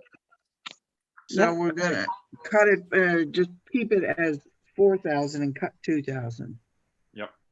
Okay. Okay, and moving on to the next one, item 410-373. Oh, no, I'm sorry, we just was on that one, I'm sorry. 410-750. Minor expenditures, they have it budgeted $27,470. And I, What happened to dues? That one we already discussed, I believe, and it's off the table. Or okay, yeah, no, I'm sorry, it's still on the table.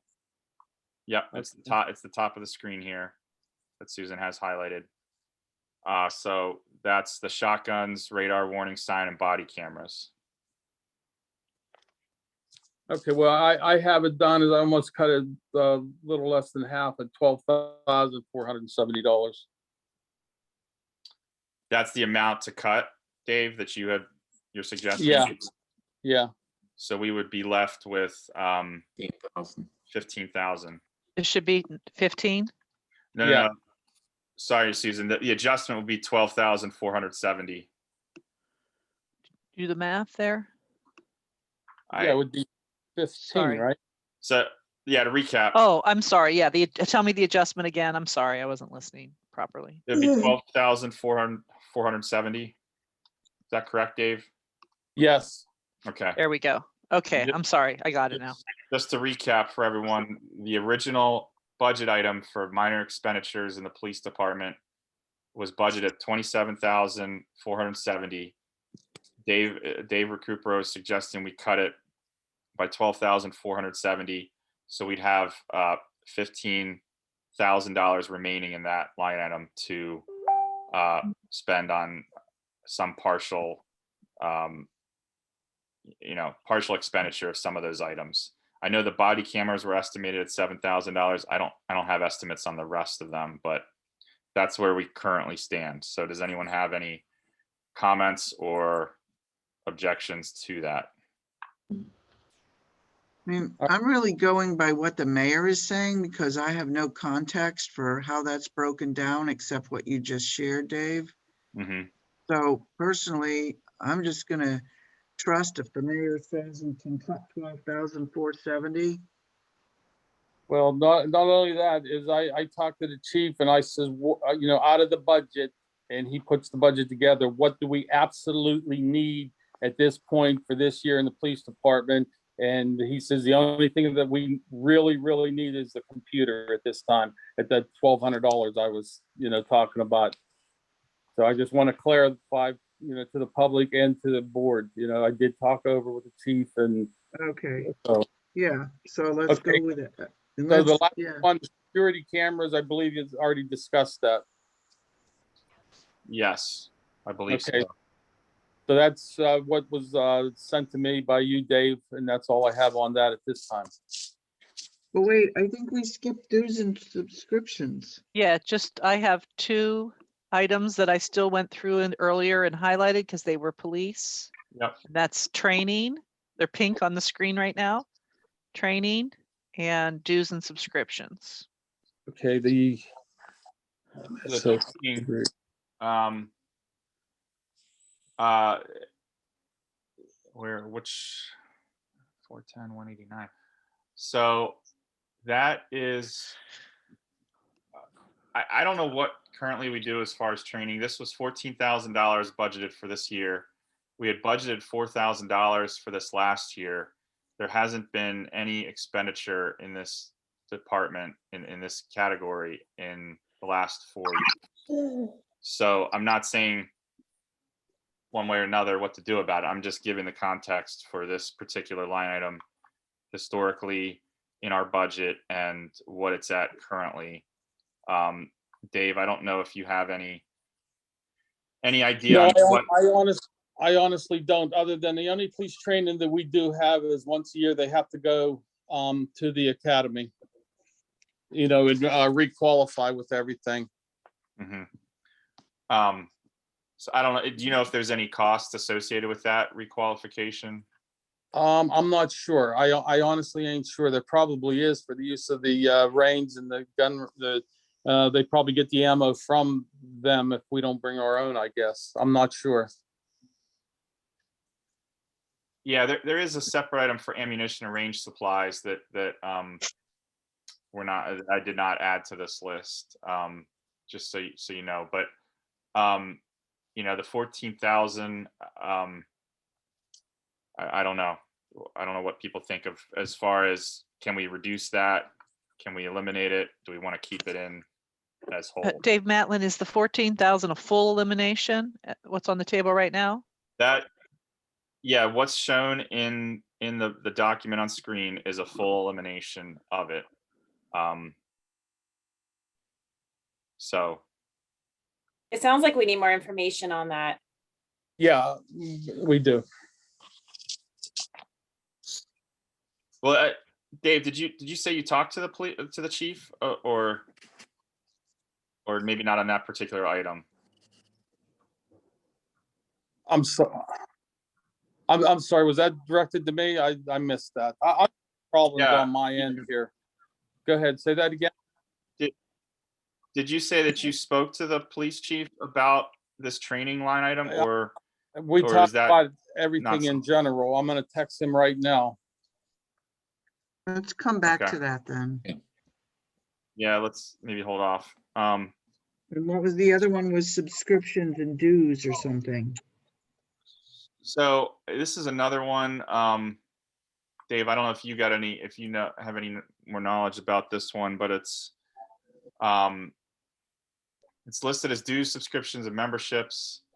We budgeted 3,400 last year. This current budget, we have 3,000 in there. The last time we spent anything on it was in 2017. Okay. Again, I'm open to suggestions about And right now. how much the- was that for, Dave? How much was what, the Yeah, the dues expenditure? and memberships. What was that allowed? Well, the budget, it's budgeted for this year as $3,000, but we haven't spent anything out of that that account since 2017, when we spent 3,400. Right. I text them on that too. It's membership probably to the FOP, and subscriptions probably the same thing. They probably get like magazines every month and what have you, through the FOP. Let's keep in mind that when you're referring back to past line items, that where you think the expenditure for that particular item should be might not be there. It might be hidden under some minor or major expenditure somewhere that we can't see what was actually spent. Right. So I'd like us to, if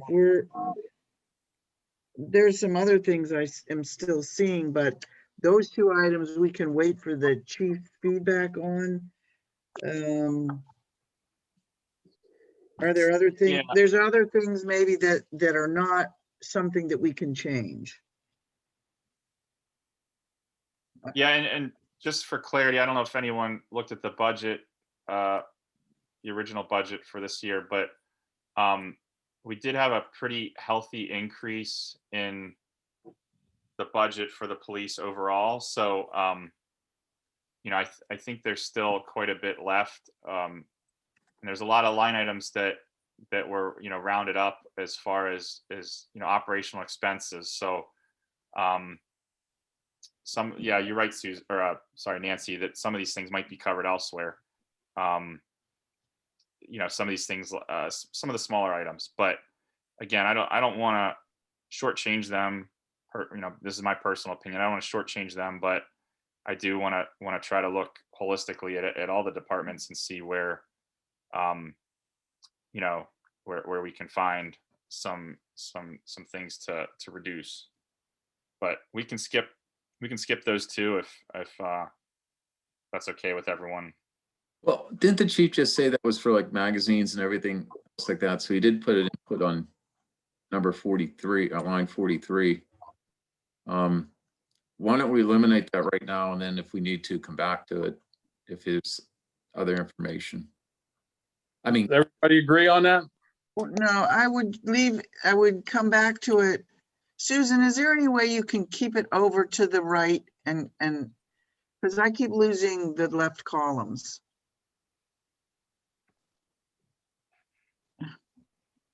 Anyway, what I was gonna say was that, Nancy, I don't understand what you're asking. well, yeah, keep moving over to the right. That's as far right as we go. Oh, I'm No. sorry. I'm sorry. This way. You want the mouse? No, that's to the left, the other way. I can't see the line numbers at all. The All- account number. Here. No, G. the line number. You say 41, that. If you can just keep it like that, it would be a lot easier. Okay, that's Yeah. always there. That's But I'm sorry, I am asking because I have to put this in 100% instead of fit into the window in order to see it. I get it. So your little bar across the bottom of your window would get you further to the left when you need to. I can't move it. Nancy, do you want the 410 number? Is that what you're talking about? No, the line numbers, 43, 42, 41, 39. That, just there. Okay, anyway, what I was gonna say about this dues, we're waiting to hear from the chief about that, just like we're waiting to hear about the formal training. Let's keep them pending and then move on. Well, don't forget that, you know, your decision might be informed on based on what your totals look like. So if you wanted to, if you're concerned that elimination is too draconian, do you want to just adjust, right? Dave, maybe you can give the rationale for the numbers that are presented here, and everybody can come, you know, take your temperature on what you feel comfortable with based on what you know and what you Yeah. hear from the chief. So this, the adjustment currently shown is 3,000. That would be to eliminate that item, but we could always reduce it to by 1,000 or 2,000 or 1,500. What was, I'm sorry, I don't have it open. I know you have the budget papers. What was the 3,000. 2019 was 3,000 total? The history is what I'm asking, what the history was. Well, what we budgeted last year was 3,400, but we have not spent anything in this account since 2017. Oh, okay, so it was zero. 3,400. So we spent zero last year. We spent zero the year before, and the year before that. If we think, But it would seem to me that like something like the FOP or whatever, that'd be an annual expense. So Nancy, it would be included in another line item. You could begin to account for it in this line item in the future so you can see the history, but the history on this particular line item doesn't show any expense. You see what I'm saying? It's not like the money didn't go out of the borough under another category, possibly. Which is But sort of what I Dave was says the saying, history yeah. says there's no Okay. history of spending in this category. Okay, I gotcha.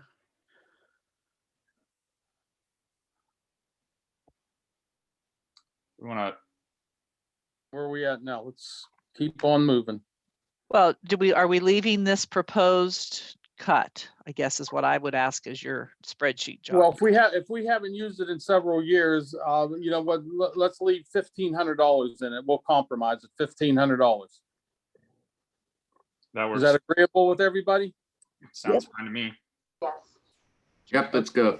Do it. So we'll leave 1,500, we'll take $1,500 out of the budget and we'll leave 1,500 for that Okay. at this time. Okay, I've captured that. All right, thank you. Mhm. The only other one, yeah, the only other one was this was still on the table. I'm sorry, I cocked over someone. Come again? All right, all right, who's next? I think that covers everything except the one item we're waiting on in police. So we Right. can move on to the next department. If we want to just go alphabetically or numerically, it would be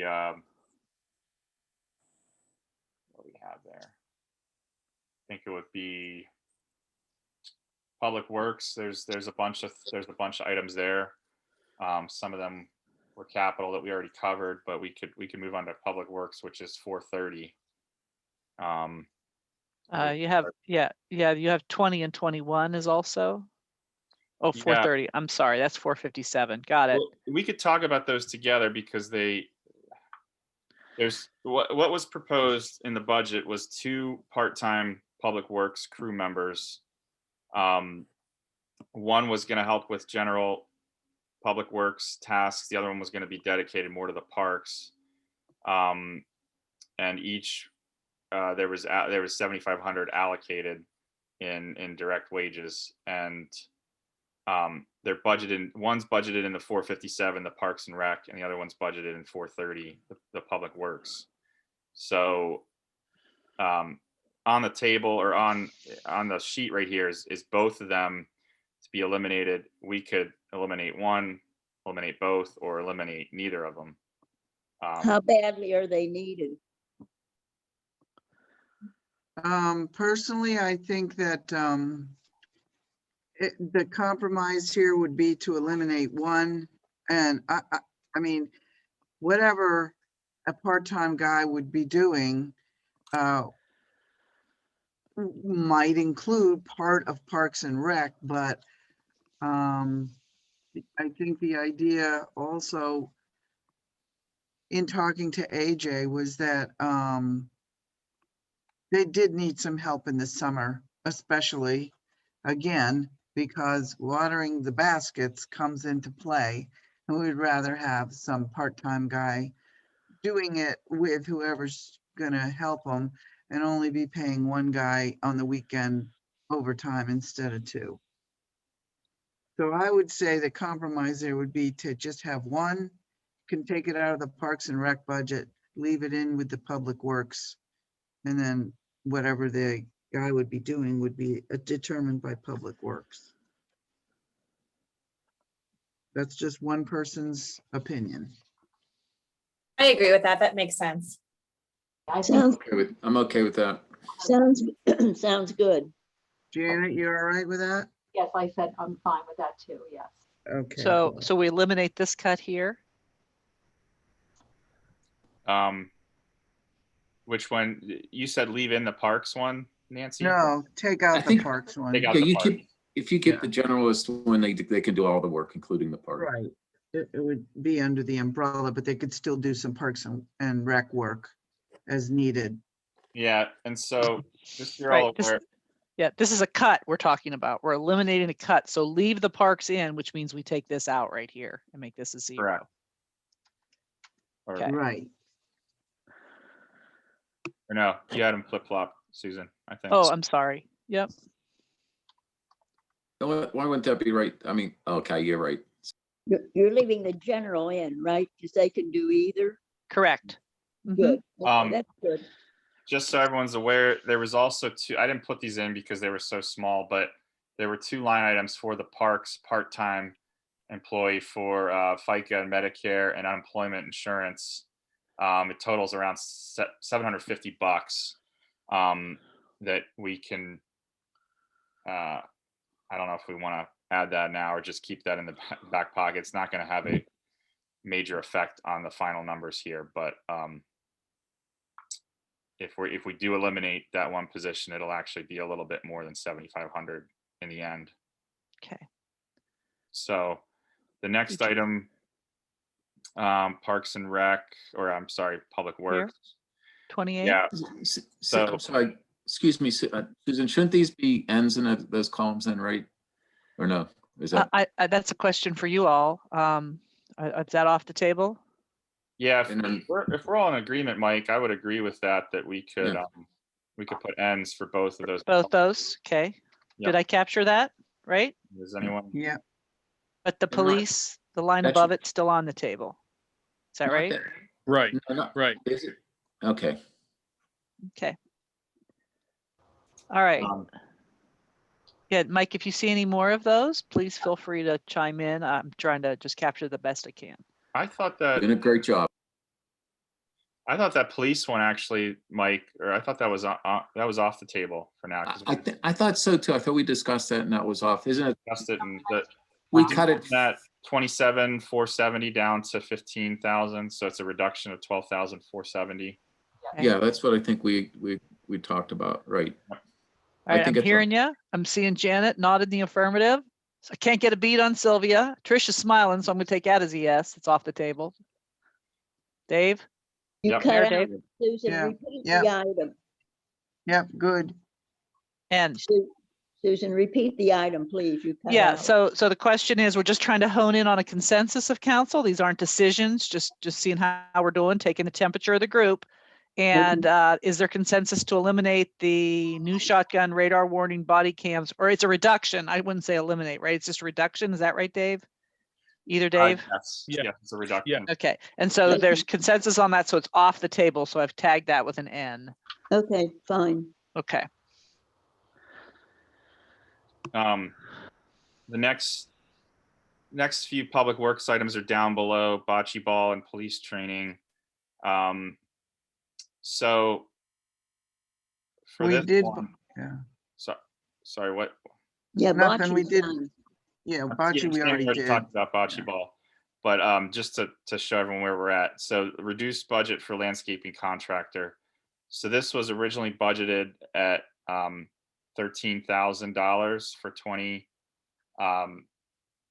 2021, and that was based on last year's landscaping contract, which did include some new installations at the Doughboy, the Borough Building, and elsewhere that we're not doing we're not doing this year. We talked about doing some additional landscaping by the Veterans Wall, but that's actually Rhea Homa has a project that she's working on, volunteer project to cover some landscaping there. So the quote we got in from Resnick, which I believe everyone on council has seen, we talked about at the last meeting, was for around $7,500. So what I put in here as a placeholder would be to reduce the budget from 13,000 to 8,000, since we do have a good handle on what that will likely cost just to do the basic mulching, weeding, maintenance of the borough-owned properties such as the Doughboy and the Borough Building and the tree pits and the pylons. I feel like that's a pretty, based on conversations with everyone on council and the public, even in the past, that seems like a pretty easy reduction. Does everyone agree? I agree. Yep. The next one is similar. It's for the tree pruning contractor. That work is actually already complete. There are some issues with the contractor, but we had budgeted a total of 15,000. The total amount for Beaver Jack that they were awarded for was 11,000 and change. So even if there may even be a short payment there. So I put in there eliminating $3,000. So we'd be reducing the budget item on that from $15,000 to $12,000. My comment on that is, if it was a total bid for 11,000 and change, and we know for sure we're not going to pay them close to 2, that would take it down to 9. So I wonder if we could subtract a little more. Well, since like that 6,000. I didn't want to get too aggressive there, just because there was talk of hiring an independent arborist, and we don't know. It's not fully resolved, so I didn't want to do anything more than, I didn't want to reduce it less than the contract amount. Is my opinion. I But- totally agree with that, Dave. I think we definitely need some wiggle room for this arborist. Yeah, let's leave the conservative as Dave. I mean, Okay, Nancy, it That's fine. very well may come in better than expected, right. and then we have Okay. a fall. So Yeah, I'm fine with that. Yep. does anyone have any other objections or concerns or anything? Since they made such a mess, shouldn't they really reduce the price to compensate for what they've damaged? Well, That's- that may be true, but that's probably a conversation for another time. We need to, it's 11:30 and we've been at this now for 2 hours. We need to keep going. Yeah, I'm out of here by noon. Okay, so we're So gonna leave that. Strong consensus? Is it off the table? Yeah. Yeah. The next one is the hanging baskets. There was 2,500 budgeted for the hanging baskets this year. This is showing eliminating it. I don't know, Nancy, if you have any. The info to garden add. club, Garden club. yeah, the garden club paid for the flowers, so you can put an N next to the 2,500. Because that's been taken care of, Okay. So Through not on the donations. table. right? Everybody good with that? Yep. Yep. Okay, very good.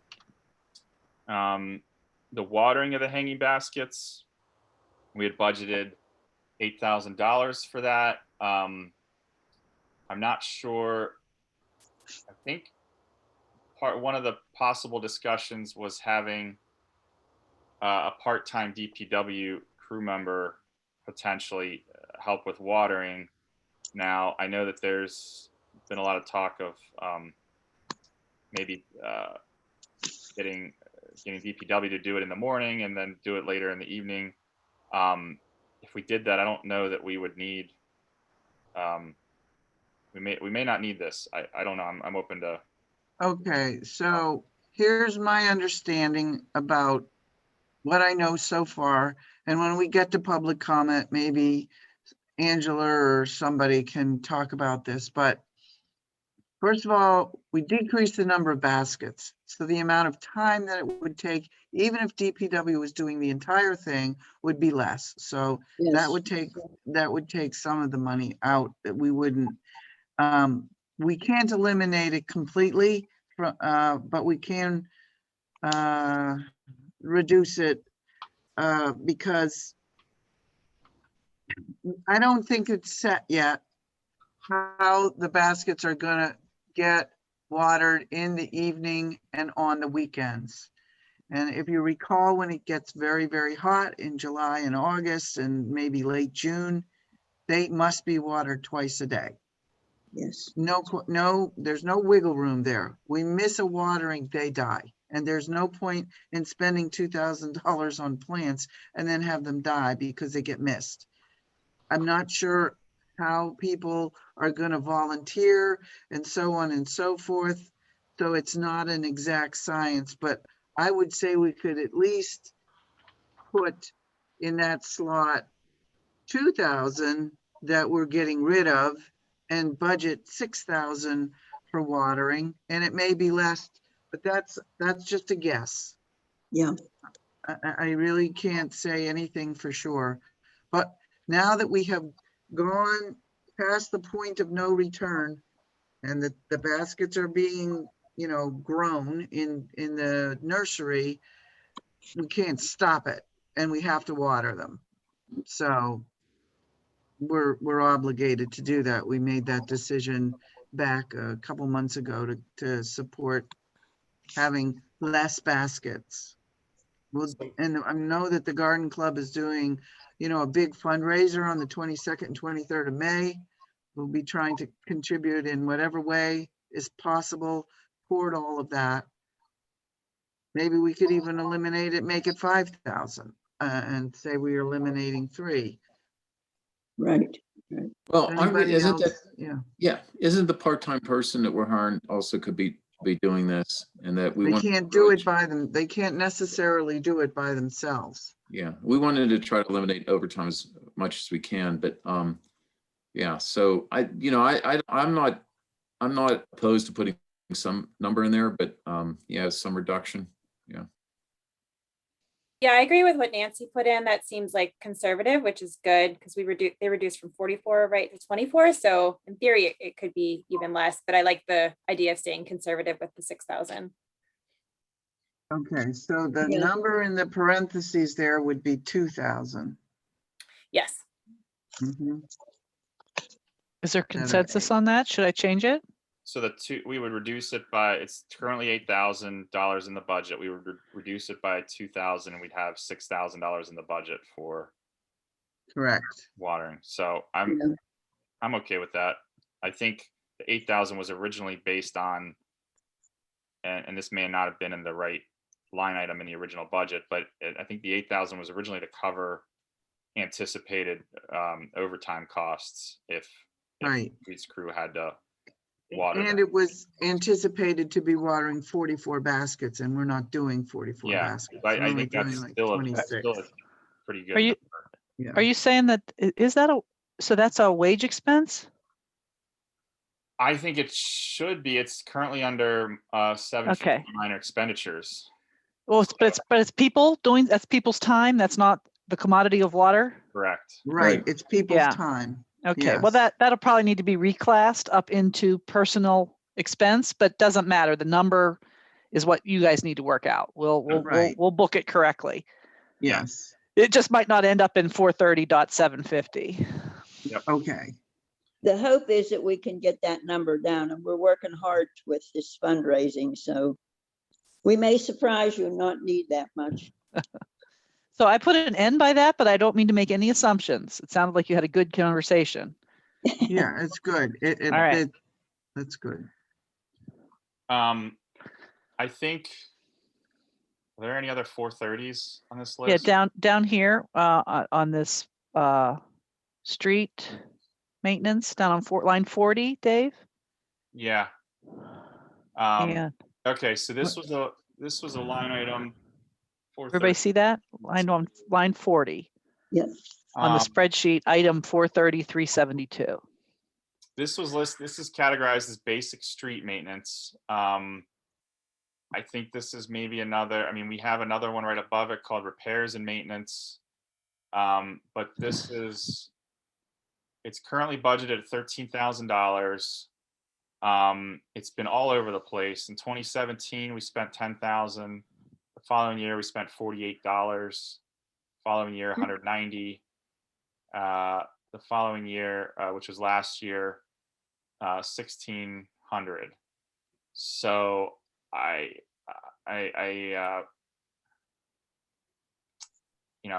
it's open for. Well, what does this mean in case something comes up that we weren't planning on as far as repairs? Since the numbers are all over the place, that's why I'm asking. Yeah, well, it's like we were talking about earlier. Things may not have been coded properly in the past. We do have an overall, public works budget that has grown pretty substantially. There's a lot of other line items that are pretty healthy. This one just seemed like an oddball one that it stuck out to me because there was so much budgeted, but there hadn't been a lot of usage in the past. So we can leave it as is if we think we want a catch-all, that we might want to, have a buffer. I'm sorry, Dave, is it 5 now? You're eliminating this, going down to 0? Is that the proposal? Oh, sorry. I didn't explain that well. It's $13,000 in the budget.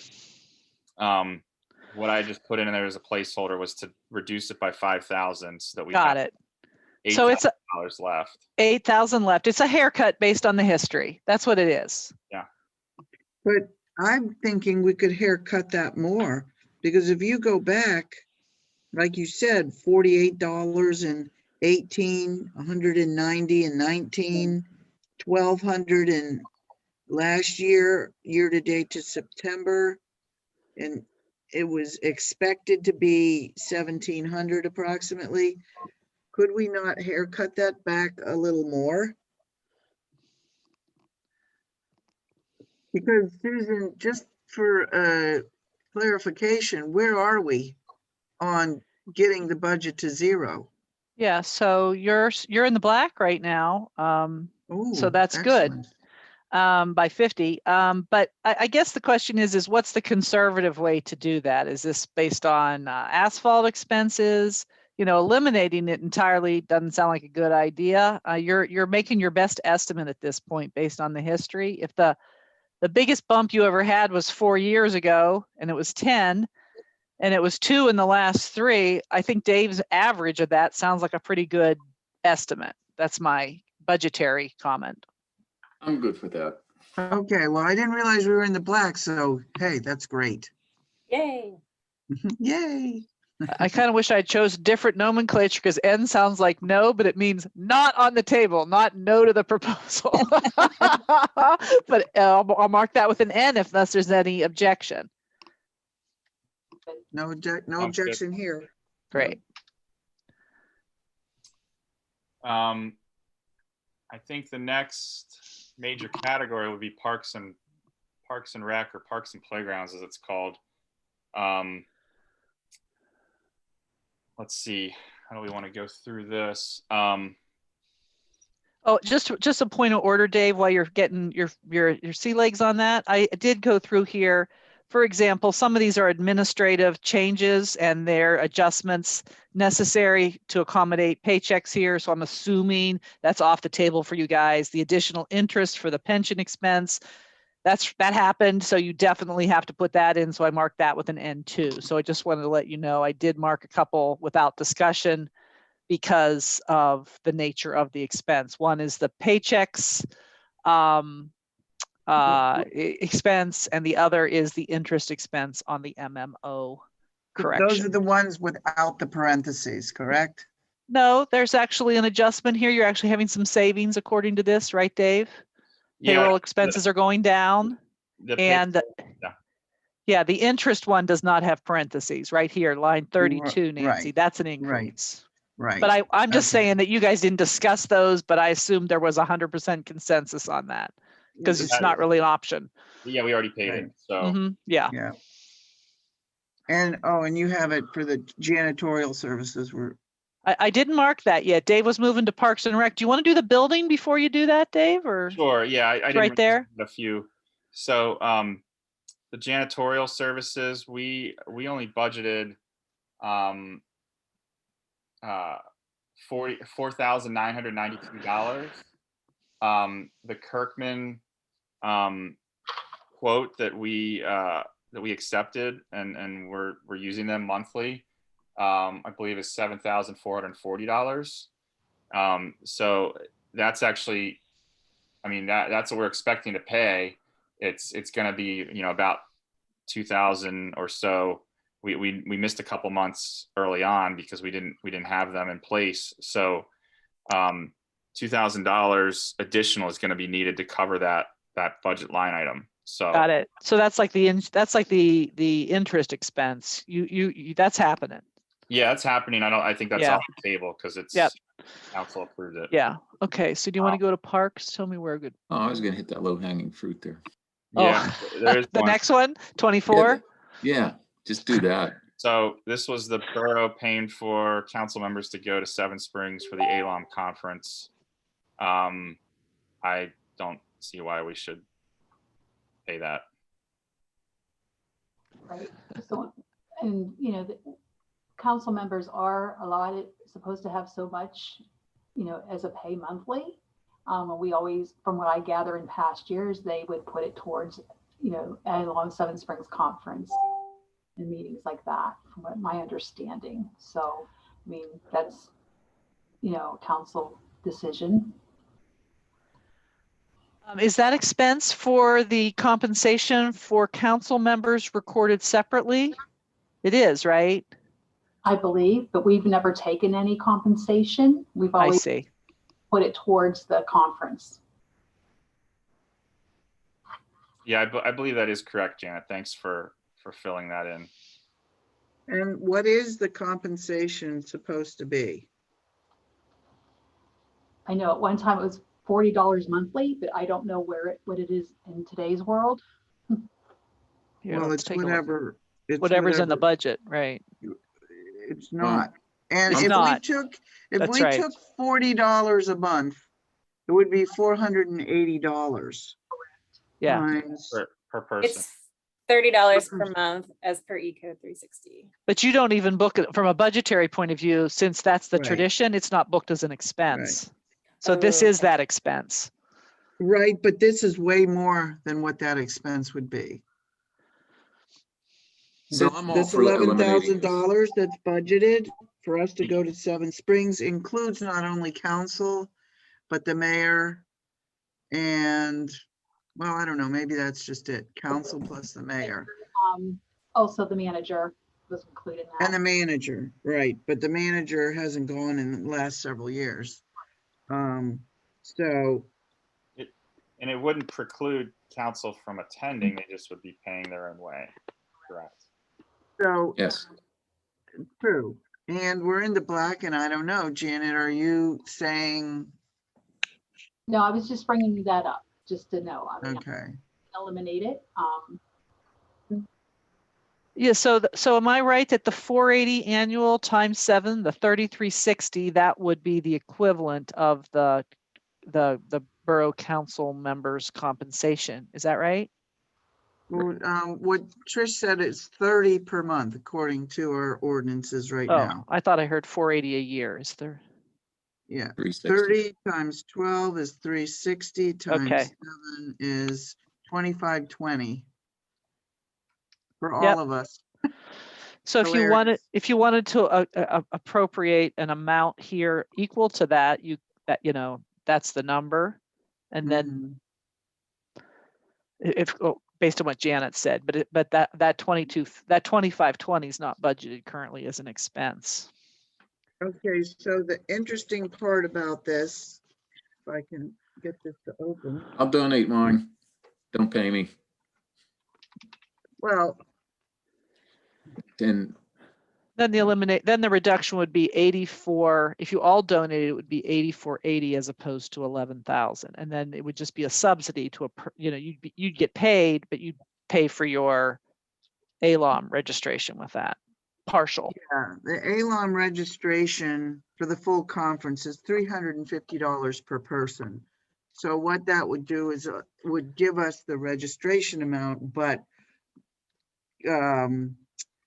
staying at Seven Springs is like over $600 for the whole package. We would have to pay that on our own instead of that being covered by the borough. So What do basically, we people think could, about? I'm hearing, if I'm correct, I'm hearing three options. We could eliminate this line altogether. We could reduce it by something to the tune of $8,000. 8480. And leave the amount equivalent to the borough council council members and mayor pay or whatever in the borough code, or we could keep it in, keep the whole thing in. So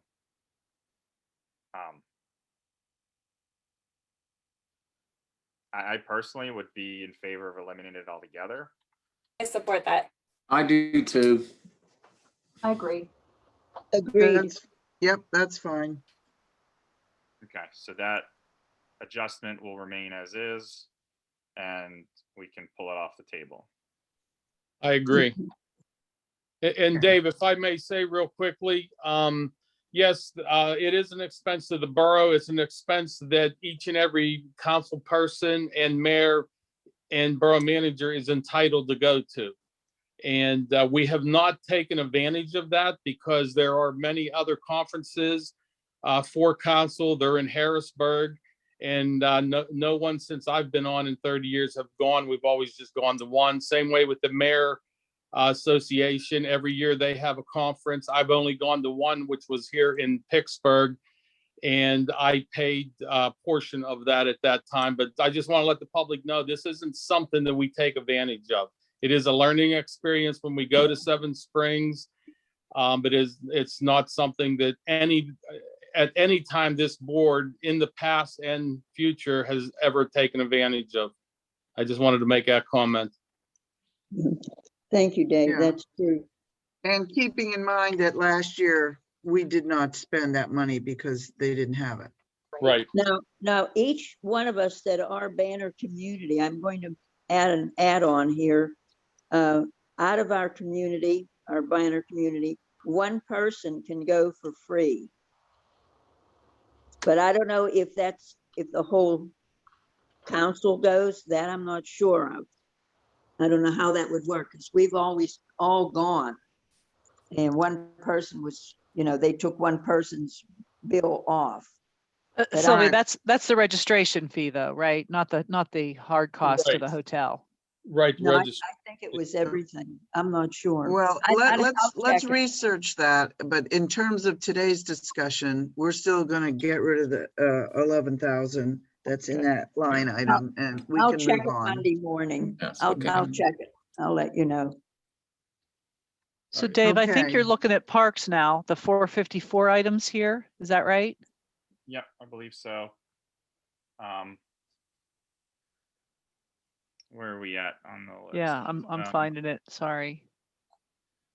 Um, Yeah, because we did the paychecks. The red item here or pink item is the police training. That was waiting to hear back, Dave, if you heard from the chief.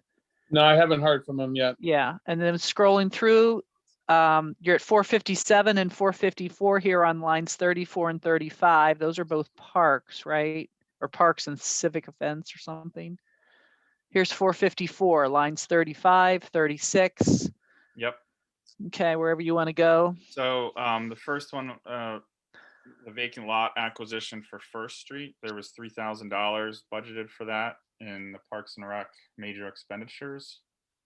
I'm not totally clear on whether that is necessary or where we stand with that potential project. So we're hoping it's a little less since the new lot on West Railroad, the owner has agreed to donate, but we still have some solicitor time, some transfer tax, and the deed costs. So we can probably reduce it, but I wouldn't reduce it by too much. So that's, well, we have two lot acquisition line items. Well, they're in the same budget item, but there's the lot acquisition for First Street and the lot acquisition for the community garden. Are those two? What's the First Street lot then?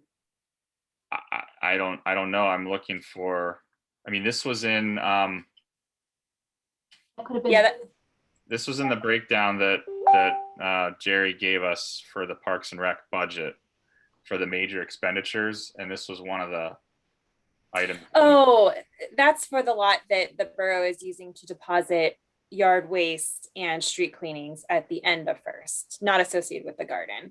So we currently deposit on a lot that we don't own, but is eligible to be acquired.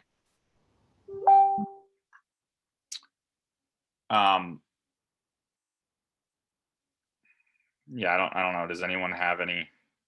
I think Mike and Janet, I think we had decided we would change our practice. I don't know if either of you want to weigh in on that.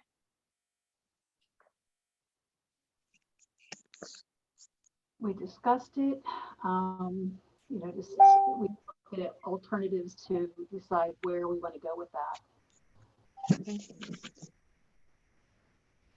Mhm. I mean,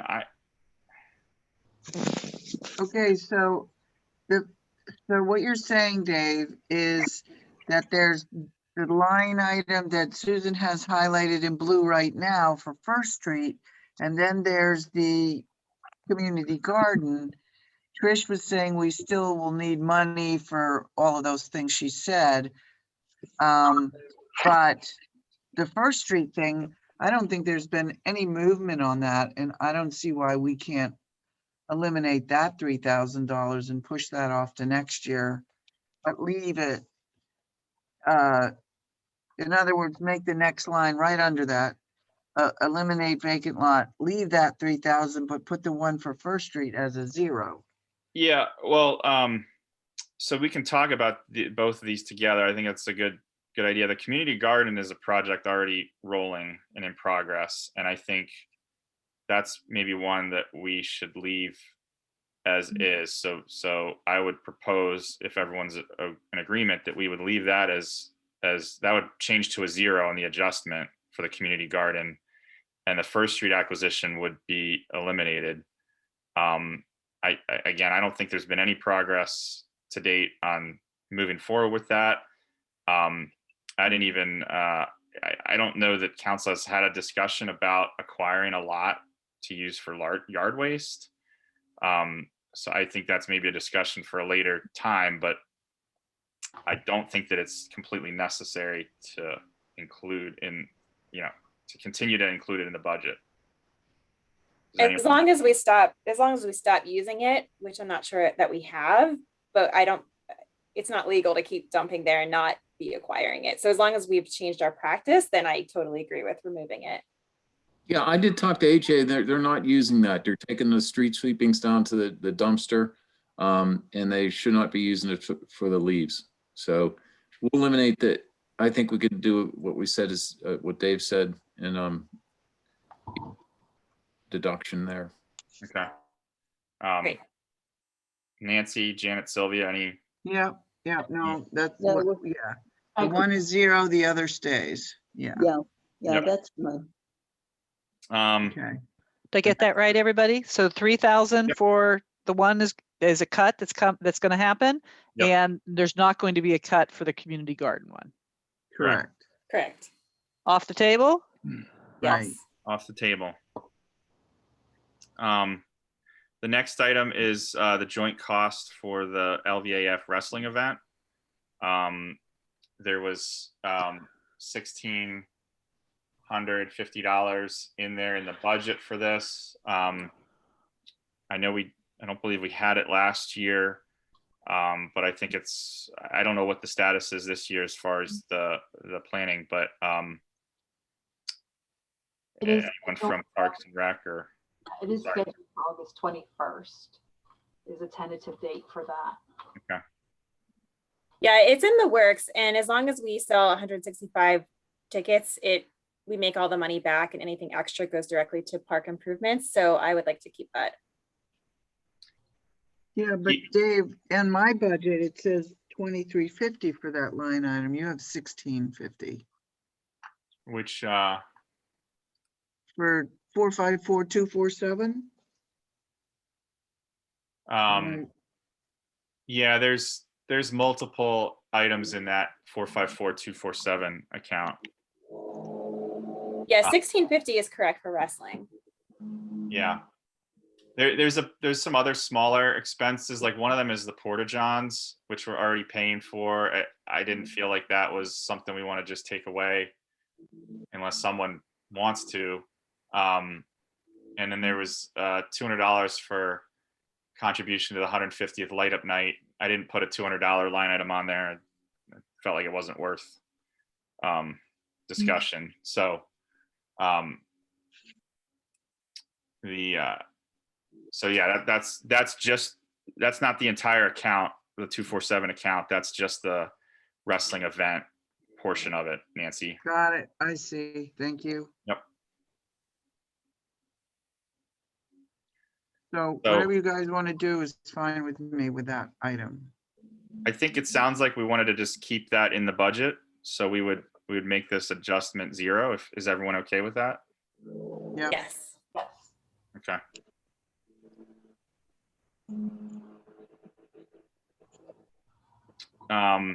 The next one was adding trash can tops for the trash cans in the parks. I know that they don't have any kind of top or lid on them, so they get filled up with rain and snow. We had budgeted $1,000. I think we could probably keep that in the budget.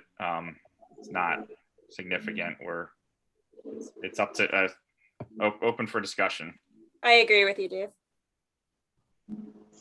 What, keep it? Keep it. Keep it in the Yeah. budget. Yeah, let's keep it. I mean, right now we're in the black, correct? The We are. net Well, is you in the you black? are, but that's to get you to 0, right? So you're at 45 in the black, which means your cash position at the end of the year will be 45,000. Now, when we talked about what a minimum should be, the estimate was recommended at 100, but that discussion hasn't happened yet. Okay. But Are would we you- but- almost? But yeah. you're in the black, Nancy, to answer the question. Are you sufficiently in the black? That's the discussion you guys haven't had yet. All right. Well, let's see if we can wind this up, this part of the discussion. So what I'm hearing from this is this should be a 0. We're not going to eliminate the trash can tops. They're going to go in. They're going to stay in the budget. Correct. Is that right with everybody? Yes. Yes.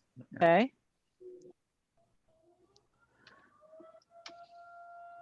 Uh-oh, There's the fire whistle. fire whistle. 12 o'clock whistle, that's all. Yeah, it's a Okay. time whistle. Oh, Very it's good. noon. Oh, I love it. I love it. So, Take a lunch break. That's what it's telling us. Yeah, I'd love to. Now you're talking, Not- Susan. All right, Not yet, We're almost done, guys. right, Let's finish this. Maybe a bathroom break here shortly, but one not a item lunch you break. skipped over was the donation to the Verona's 150th celebration. That's right. That's up here. Where is that, Dave? Keep it. Down. Yeah, I got a strong, hard, we got to keep that. Can you give me a 3,000 line needs to number? go to Oh, 0. 34, right here, Yeah. Yeah. here. Okay, Yeah. I'm going to agree that Oh. we should keep that in the budget. Does anyone have any sorry. Yeah, objections? 150th birthday only comes around every 150 years. years. Keep it, go. Yeah. Mayor, let's were you go. saying something? Because we can't hear you. You're muted.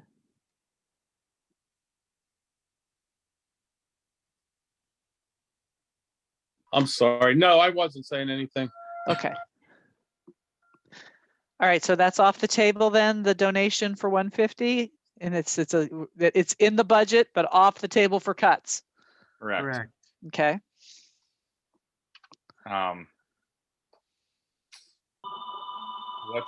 What does that leave us with as far as? Down here, yeah, some things I don't have marked yet, because I wasn't, we weren't quite as confident with our off the table determinations earlier in the discussion, but on parks, I think we that's should be done. good on parks, if I'm seeing this correctly. The only other one I see that we haven't discussed is there was minor expenditures for UCC and code enforcement in the amount of $3,000. It's line 41. Okay. Check that. Yeah. It's $3,000. It's What was that?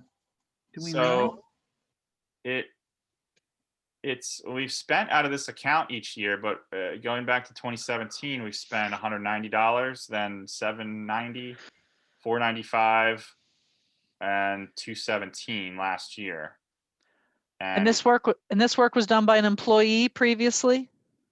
Well, we have a separate,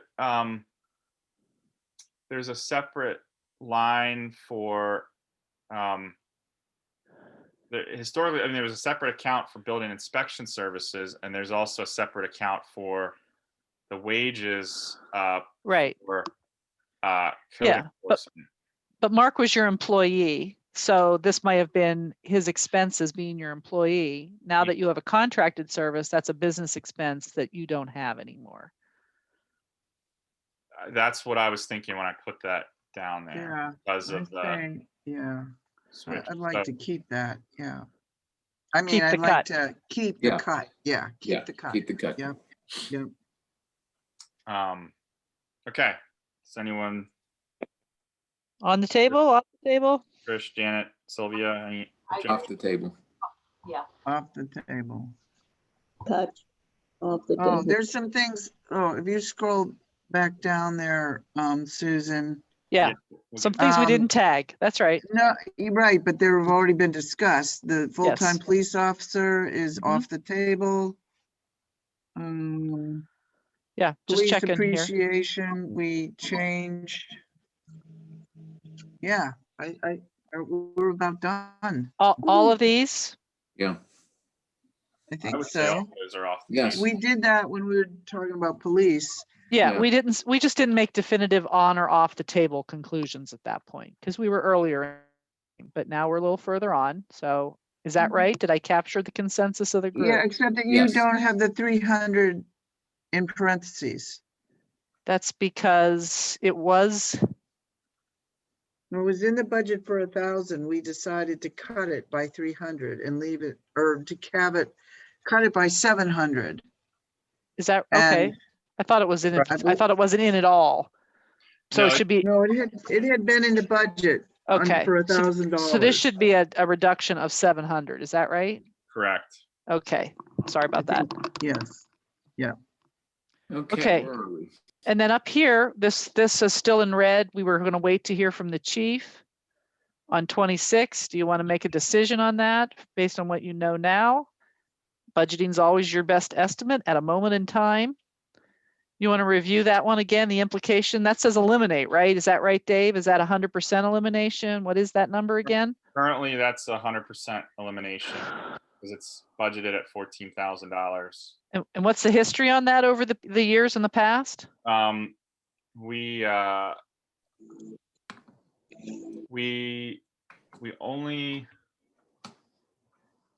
We budgeted $4,000 last year, but we have never spent anything in that account in 2017, 2018, 2019, or 2020. So let's, either eliminate this or reduce it to 4,000. Yeah. redo. I mean, yeah. I mean, just as a side, Mayor Dave, not finance director, finance man, chair Dave. You know, policing's pretty tough. It's getting tougher. I would imagine you don't want a zero budget in that. Well, I agree with what Mike says, you know, put it down to 4,000. Yeah, that's good. Yeah, So I mean, this the is- reasoning, going back to the PowerPoint, the reasoning for the amount was, you know, investing in police training is vital and needs to be a top priority. And I don't disagree with that. But I think any amount that we would spend on training for the officers above zero would be, you know, a good step. So So- Mike Forbeck made the suggestion, make it 4 like last year. So that would be a reduction of 10 at this line. Right. And we can always come back to it right after we get it, more word from the chief if they actually need it, right? I mean, Yeah, that's right. Exactly. And we haven't Yeah. used it in the last 4 years. So I would like to have something there. Agreed. Yeah. So we'll have 4,000 there and we'll eliminate 10,000. That's good. Can always be changed if necessary. I actually have a question if we're done with that item, which is back to line 41 for business expenses for UCC and code enforcement. Upon thinking about that further, we're trying to minimize the hourly usage of code enforcement through our firm. So we are intending to have some amount of that be in-house, whether it's a proactive door knocker that says, hey, your yard is a little out of control or whatever it is. So I imagine costs for printing. If we have someone who's helping with that, there could be office supplies kind of cost. So if we could keep a low dollar amount for that, something like 500. that's a good point. Would so those reduce costs, 2,500. Yeah, Yes. so just make that 2,500 then. That's okay. would those I- costs be incurred by the borough directly, or would it be incurred through the firm that's doing? I would propose that minimal expenses like that be handled internally, since it will be much cheaper than paying them at $65 per hour. Well, you have to, yeah. So either code enforcement, your proactive code enforcement is going to be a borough expense. The cost of going out and doing inspections and interpreting the situation relative to the International Property Maintenance Code, that's what you're going to have your expense for your code officer, your contracted code officer to do. Your UCC, that's a just direct pass through because that's building inspections. That's based on building permit revenues. So that's not going to really be a cost center for you. But the code enforcement could be. I think Trish raises a good point, and that's a modest budget to have, at least to have some resources for a proactive campaign. Basically, it's a public education campaign that you're Right. funding with that. Thank you, Susan. Yeah, I also, sorry, was- Dave, go ahead. I was just gonna say, I just wanted to clarify, but that helps. Thank you. Also, if we're done with this line item, I didn't see anything for the farmer's market. I believe there was a request for about 1,500 for that. Yeah. Can I just as a point of order suggest something? I want to talk about additions, right, to this list and so on. It's 12 o'clock. We have about it's 12:12. We got about 20 minutes left. I need a bio break if anybody else does as well. Can we take a 2-minute break and get a fresh coffee and get rid of the old cup, so to speak, and then come right back at that and start with those additions unless anybody has any modifications to the existing list? Yeah, let's take a quick break and reconvene in as quickly as possible. Yeah, take a breath, you guys. You did a great job working through the existing list, and then let's take that pivot that Nancy suggested there with new items.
So are we back? I'm here, Nancy. So I'm back. Susan. Yep, I'm here. Dave, We're all here. everybody. Yep. I'd like to make an observation at this juncture. Yeah, first of all, that's a good question, Trish. Where are we right now at the bottom line net? Okay, So so so down to you're 37. right. So here's what you have here. That's your revenue. Your net is in the black 37. A minimum cash calculation based on your total revenue. This is a function here. It's 5%, which is truly the minimum. If you base that on your revenues and expenditures, see we're still landing at about 100. Prospectively, what your fund balance would be to improve to a deficit fund balance of 118 at the end of the year, because that liability is still sitting out there. But again, you can deal with that part later, but how you are right now is your 37,000 towards this 100,000. In the black at the end of the year. That's And right. so my observation is, you know, it was a great list. I mean, what we started with here, but there was some areas that weren't included, like the fire department. Isn't there any areas in the fire department that we can cut? So I talked to Ray yesterday, and basically he didn't feel like there was much that could be cut there. There's only $114,000 in the budget for fire department as a whole. There's things like the fire truck payment of $60,000. There's state aid that comes in and then comes into the borough and gets paid to the fire department. There's workers' comp insurance, fuel, telephone, electricity, natural gas, hydrant services. I mean, I don't know that there's much there to work with, honestly, unless someone else sees something that Ray or I are missing. I mean, Ray's the fire chief, and I kind of have to take what he says, you know, as pretty good familiarity, since he seems to know what goes in and out of the department. So Yeah, I looked at that too, Dave. I didn't see it. It was hard for me to find an area to subtract from. I had another. Go ahead, finish discussion. Wait, back Yeah. to the fire. Yeah. I just have a question as to what cost $7,300 in electricity every year up there. And the impression I got when I asked this before at a finance budget meeting, they have all these freezers and refrigerators that are filled with stuff in case there's an emergency, and they're from like 1970 or something. And maybe they could, you know, be willing to contribute to the cause by consolidating, or, you know, and turning off one or two. I don't know how many they have, but I would just think that there'd be something here in the fire department that they could contribute toward decreasing our deficit, is all I'm saying. And that's the only thing I could think of that might be. If Nancy, if we're talking about electricity costs for freezers and refrigerators, I mean, if there's efficiencies there, you know, I'm all for that. I just don't know that we'd know enough to put a number on it, and I don't know that it would be substantial as far as electricity costs. I don't know. I don't even know how we would reduce that, or by how much. And then if we end up having those electricity costs anyway, they'll be. Okay, well, maybe not for the discussion today, but it's something to consider in the future, to ask them, you know, get them a new refrigerator and a new freezer, decrease the amount of stuff they keep on hand, and get rid of the old ones that are very inefficient for a future project for the fire and police committee. Yeah. Okay. So where are we now? Susan, one question, and please remind me, and I'm probably missed it after these couple hours here, and I apologize, I'm gonna have to leave.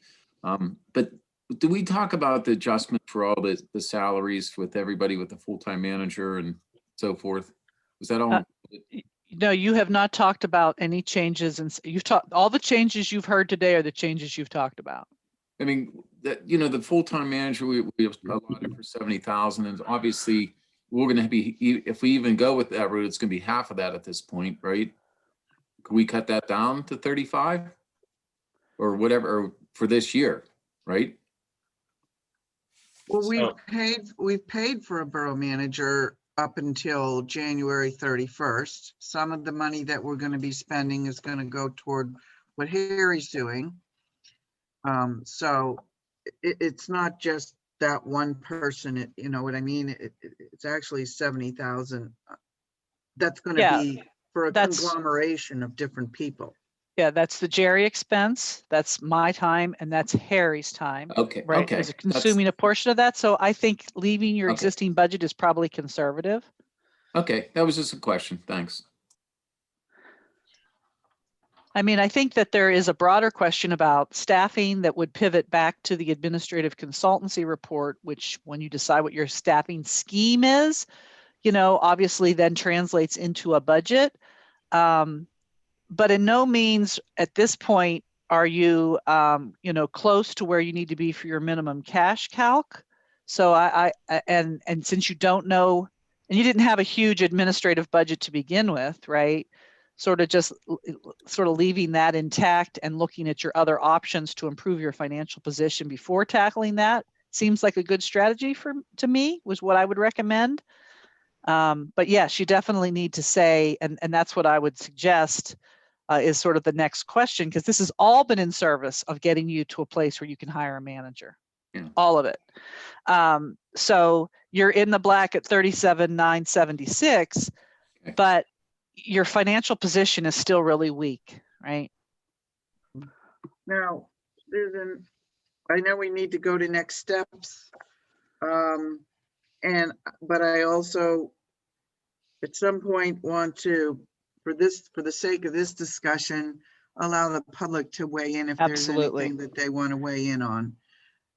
So I'm going to go back to this, and if anybody who's not on council wants to raise their hand and make a What? comment. Now is the time. Vince Flota has his hand up. I just want to thank council for talking about keeping wrestling in the budget this year. We should make our money back that is spent on it, and we are also using the wrestling event to help promote the 150th festivities, because the wrestling event is August 21st. So we planned on also holding a couple raffles at that event, and the proceeds will benefit the 150th celebration for Verona. So I just want to thank you for keeping that in the budget, because it should help everybody out a lot. Thanks. Thanks, Vince. Danny Showalter, go ahead.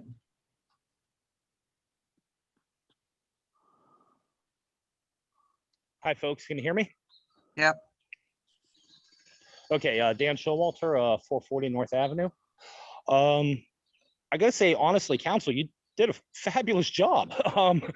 You cut where we need to cut. You put together a real solid budget here, and congratulations. Thank you. You guys did a phenomenal job on this. Fire department will be discussed down the road, but I personally think they are volunteers, so I'm more of a hands-off kind of guy in that department. The police are taking a haircut. DPW is taking a haircut. Everybody's taking a haircut. But unfortunately, one specific department is actually not taking a haircut. In fact, we are dramatically increasing the pay in that department. I would hope council actually has an idea and a remedy for that situation, because it seems like everybody else has to get cut. So thank you very much, though. Great job on the budget. Dan, I'm not sure what department. You didn't reference that department. Administrative staff inside the borough building. We just increased it by 400%. I'm not sure how you're getting that calculation. We paid Marcia $13.50, somewhere in that range. We are now paying her replacement $45 an hour. It's not a replacement. If I can just jump in there, it's your interim solution to get you to this discussion that's happening right now. I think that all of that, if I can comment on the consultancy I've already done, is in the administrative consultancy report, and that should be the next discussion point. But there has been no decision made from that you've all indicated to me as your consultant as to what of my suggestions you are adopting. So I get the caution, and I appreciate the concern. I would just throw out there that you have yet to figure out what your staffing solution is from an administrative point of view. Finance is the bedrock of administration, of all management. So dealing with this now is getting you a long way towards having that discussion. But since I've been working with you folks, you have not really had that discussion yet. So it's good timing. It's good timing for sure. Okay, I thought we had 3 executive sessions. Obviously, the public was not involved in executive sessions. And then a partial solution was presented to the public. And we were given one option, and no other interviews were conducted for that particular position. So I will leave that at that. And hopefully council will come back to revisit that situation. Because at the end of the day, half the job is literally just being in the office. So when people walk up to that window, there's somebody there to greet them. That's literally just half the job. So anyways, thank you though, council. You did do a fabulous job though on cutting from the budget, and I would like to thank you for that. Have a good day. Thanks, Dan. Okay, I don't see any more hands raised, so I'd like us to move on to where we go from here. Okay. Do you want me to bring a slide back up again, Nancy? Is that? Yes, please. Dave, is We're- that? Weren't we Is that going what- to talk about additions, like the farmer's market? Oh, thank you. Oh, right. Yeah, that's right. But like then council's additions or changes to the what's on the table. Very good. I'm only aware of Stephanie Garabay's request for $1,500 for the farmer market expenses this year. $1,500? I wasn't aware of $1,500. She I was presented to aware- council a while back. A while back, it was 300 for one item, 150 for another item, and I don't remember how much for the third item, but I don't believe it added up to $1,500. I don't know where the farmer's market shows up in the budget, but as far as I know, we didn't cut that. Yeah, Trish, do you know where you're saying this is a $1,500 expenditure from the borough to the farmer's market? Yes, Um, for incidental costs, was like that, the hand washing station, all that stuff. I can try to find something, but do you know if that was in the budget that was passed in the fall in December, then it would be in there and it would be intact currently. So there's nothing on the list that we just went through that would cut it. Are you saying that this would be an additional $1,500 that was not in the original Yes. December budget that she's asking to add? Yes, and I believe the reason it wasn't in the budget originally is because there was an impression that the money that the vendors had paid to participate in the farmers market had been isolated in its own account. But I don't think that that was the case. So I'm suggesting now that we do add $1,500 for that. Is there a reallocation that could be made also? In other words, if it's assumed it's somewhere else? Or am I not understanding, Trish? You know what I mean? Like, can it be moved from one category to another? Unfortunately, due to the ambiguity in the way our budget and accounting had been previously, I don't think there's a clear way to do that, but certainly open to discussion.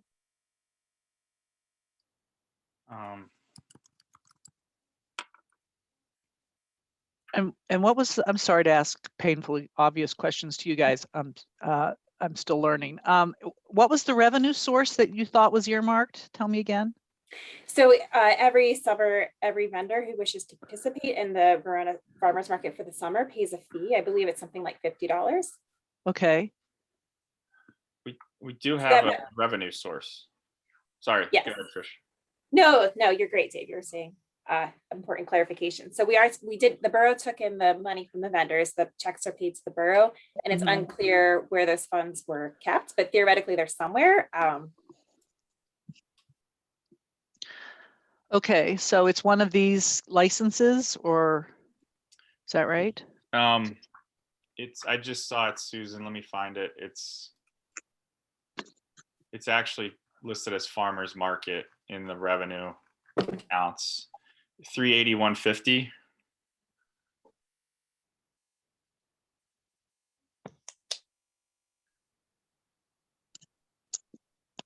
Am I missing it? Oh, there it is. Okay, so 1275 is budgeted as income. So Trish, you're saying, where is that in the expense? Is that right? Yes. Fair question. Okay. Does anybody know? Does Jerry's PowerPoint cover that? No. I have it here. I don't.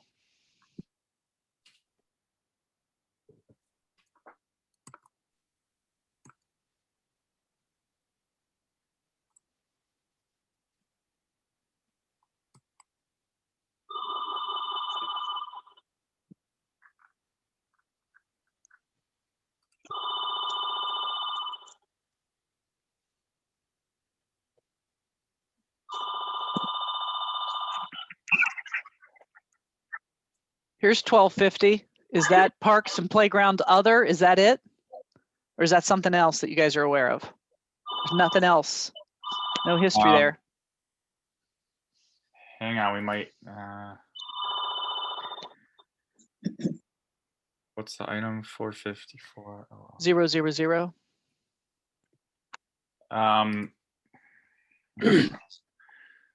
The breakdown I had showed 454000 as playground inspection and playground repairs. So I don't think that's it. I don't see anything in the PowerPoint. Do playground inspection and repair get picked up in any way, shape, or form in 454, 740, or 750? I don't believe so.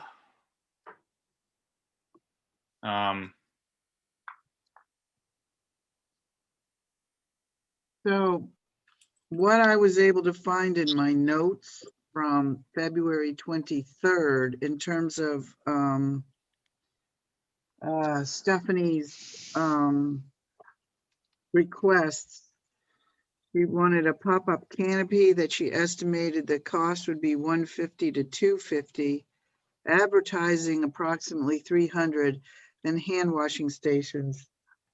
Now, I'm not sure if this conversation here today is the place to discuss this, but we have lots of extra hand sanitizer in the borough building, and I just wonder if we could just use what we have in terms of that, and whether or not the farmers market could borrow one of the what are they called? Chambers pop-up canopies. They have several, and we could give her what she requested for advertising. But I do not remember a request for $1,500 occurring. But I did write this down when Stephanie was asking questions about, and then saying that they put money in, which is true, and that they'd like that money that they put in to come back out.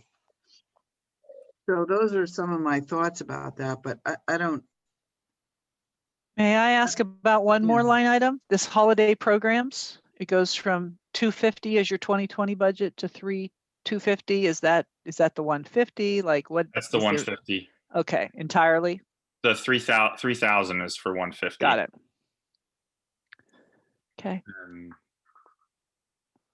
So Yeah, I actually found something back in February. I asked Mr. Kenna several times for more details on the farmers market expenditures, and I didn't get any responses. So I don't know that we know for sure where the expenditure to match the revenue that was being taken in is placed, but I mean, it is true that whatever has been collected for the farmers market for the last several years from the vendors has gone straight to the borough. There's no accurate accounting of what that is. And even though we're in the black $37,000, we still need to discuss what are we going to do about hiring a borough manager and secretary or whatever.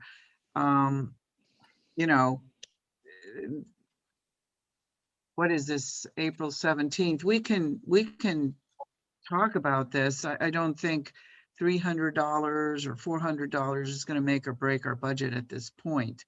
But I honestly can't recall her asking for $1,500. I have my notes, and that's what they said. Well, adding it or just removing the farmer's market income accomplishes the same effect to your bottom line. So if you removed your dependency on the income, you could make an assumption that anything that you collected in income would be what you would have as expense. Just take it out entirely. You would account for it obviously better. So if they only collect 900, then it would have a $900 expense. If they collected 1,500, it'd be a $1,500 expense. Just pull it entirely, So but you're right. all you have right now, because if it's correct that the expense is not presented, then all you have right now is the income listed up above. Yeah. So that's something we can continue to talk about. But I'd like to see if we can continue on with any other ideas. We're not going to Nancy? forget about the farmers market, though. Nancy, I have an important question. Every year, the Verona newsletter gets money set aside for us. I saw nothing here for the newsletter. I don't touch that money, but it would be nice to put something there just in case. Well, we have newsletter revenue. It's item 380,800, Susan. We have $4,000 budgeted for the newsletter as far as revenue. And then as far as Yeah, you have 6,000 as expense.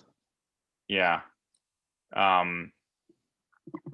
So yeah, that was not brought up at all, either on the revenue or the expenditure side, Sylvia, for today's discussion. But if you want to bring it up to make an adjustment to either one of those, we can certainly look at that. Okay, I'm sorry, what was put aside? Usually I get 6,000, which, like I said, I never touch, but I'd like to have something there just in case. Yeah, It's wasn't still changed. 6,000. It's still Yeah. 6,000, Sylvia. The income is Okay. 4,000 and the expense is 6,000. Okay. All right, thank you. I didn't see it. It didn't show up anywhere, so that's why I questioned it. Because we didn't talk about it today, Sylvia. No, I know we didn't. That's why I brought it up. I just wanted to make sure that there was something there for it. Can it be reduced to equal the income at 4,000? What number is the expenditure on the newsletter? Well, it's not on the cut sheet, but if you look at the board, sorry, at the screen right now, you'll see that the expense for newsletter in your budget is 401,344. Thank Yes. you. So are we just going to leave it at 6,000 again, like we always do? Good question, Sylvia. We're trying to figure that out, huh? What do you think we should do? Can it be cut to 4? We can do that. I try Oh, not good. to use it, Susan. To this point, ever since I've been on that board, I don't touch the money. I work until I get all the ads. Yeah, but that's a good idea, Susan. Why don't we make it 4,000 if Yep. everybody agrees, and then that'll give us another 2,000 on our bottom line. Does anybody have any objections to that?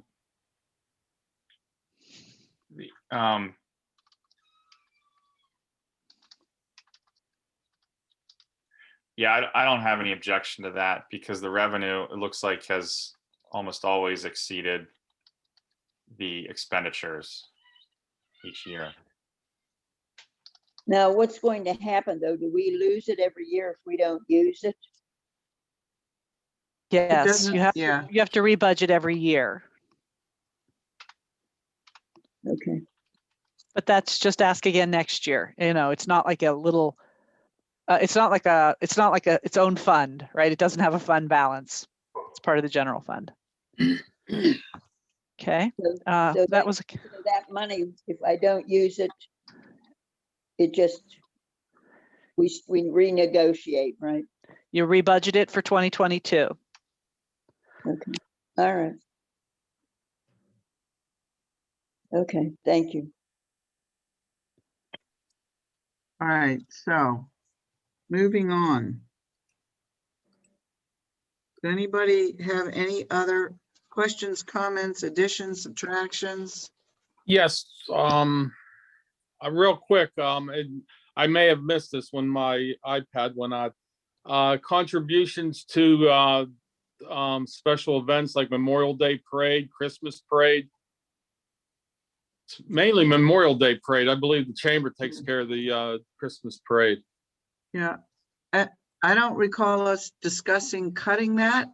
So if we Okay. didn't discuss cutting it, then it, unless you want to discuss cutting it, we No, didn't not at touch all. it. Yeah, No, not at all. Okay, I just wanted to make sure. We can move on. right, folks? We didn't discuss cutting anything like that, right? Right. Okay, That's fine. all We right, can move. cool. Um, All right, I'm not sure what the expenditures are on the bike derby. We are looking at that this year. I know there is money in, you know, Yeah, thank you, Janet. I forgot about that too. as, you know, Akella put through, I know there is money in that allocation for the bike derby. do you know what line item that is, Janet? Looking right now. Is that under police or something else? It could be. I had it and I lost it. I'm looking. There's a revenue for bike derby on 380,900. Thank you. I don't know where the expenditure is. But I don't, yeah. Oh, I see. The revenue is 1,800. Where does that revenue come from? Raffles, things like that, that they Oh, okay. collected the bike derby donations. Mm-hmm. Well, what that would be under for expenditure, or maybe it's under some minor or major expenditure of some sort that we can't find it. I'll have to get in touch with Sergeant Franco's and see what the expenditures is. And then we can add this later if needed. Yeah, but in other words, Yeah. nothing's changed with anything that we didn't discuss. Nothing has changed. Correct. Okay. Everybody good to move on now? Yes. All right. So, Susan, Yeah. I know that we need to talk about where we're at with the budget, where we're at with potential hiring, a process for potential hiring. But I'm a little unsure as to how to proceed from this moment. Okay. I wonder if you could help me out here. Sure. Dave, just before we wrap up this budget, Dave Matlin, before I like the word haircut. We used that earlier. Dave, as lead barber of the discussion, the haircut discussion, anything else you want to say about what we've done here so far? No, we haven't touched anything on the administrative side yet because there's a lot, there's a separate kind of a separate discussion. And like you mentioned, this was all to make sure that we had the money to do what we need to do on the administrative side. And, there may be further reductions there, but I think to get us out of the hole, I think this was a good solid effort by everyone. I think we all participated and worked together pretty well. So yeah. Yeah, I'll just recap what's on the screen right now, and then I'll bring up some slides if that's okay. I know we're over time right now. So if it's okay, I'll just run through a couple more slides and then pause and see how you want to proceed. But let's just recap what's on the screen here right now. So right now you have balanced your budget and you have put 39,000, almost 40,000, let's say 40,000 in the bank, right? For emergencies, to have any cash balance whatsoever in your general fund. That doesn't require you to, up to 40,000, right? That doesn't require you to borrow from another fund or go to the bank and borrow should you have some unexpected emergency. As somebody pointed out at the top of the meeting, hopefully with federal intergovernmental aid heading your way, it will probably be to offset some operating expenses, probably in public safety like police.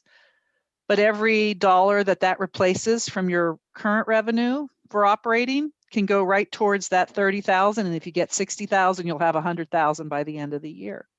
And that would be a most fortunate situation. So long as you choose to bank that towards your financial sustainability and not just spend it. Now, if you have to spend it on capital to get the money, I understand there's a conversation that goes place and forward, but if you're getting money to reimburse you for operating in the next 9 months, that is the most fortunate of events, and it presents the opportunity for you to eliminate entirely this prospective fund balance deficit of 118,000.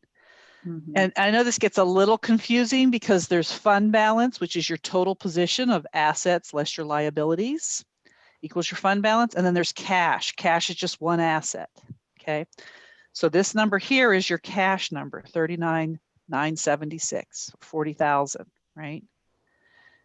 When you take all your assets less your liabilities, you are at 118 in the red. And if you get in additional revenue this year, like I said, if you get that CARES money or something, applying that to your operating will make this number better. But that remains to be seen. So that's a wrap up on this portion of the discussion. So the question that occurs to me in this moment is, do we want to make a motion and lock this in?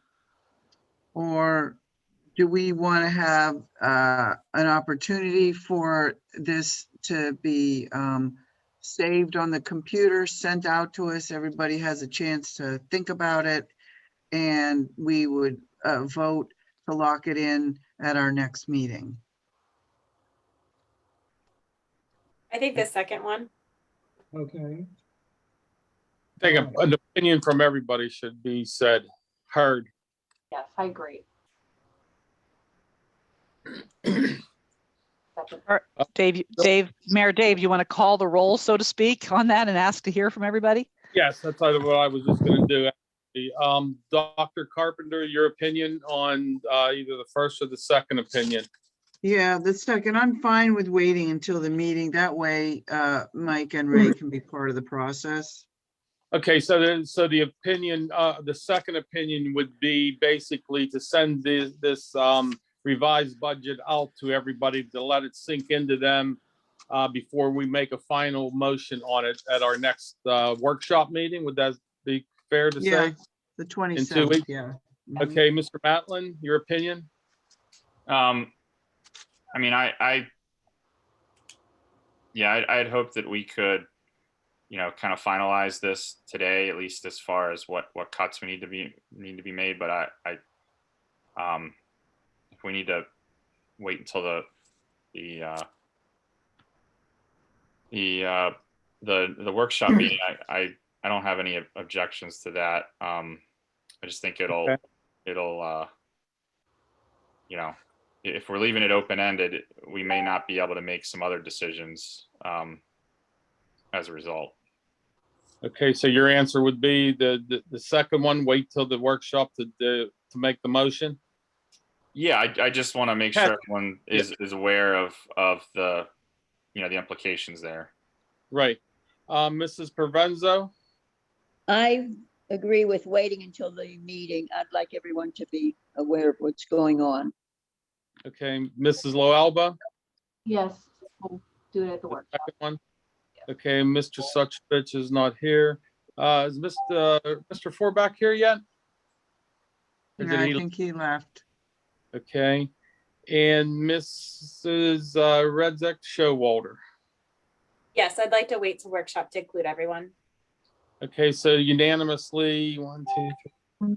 We have 5 unanimously decisions to send the revised budget out, get a chance to look at it over for the next week and a half until the workshop meeting, then make a decision as far as a motion goes.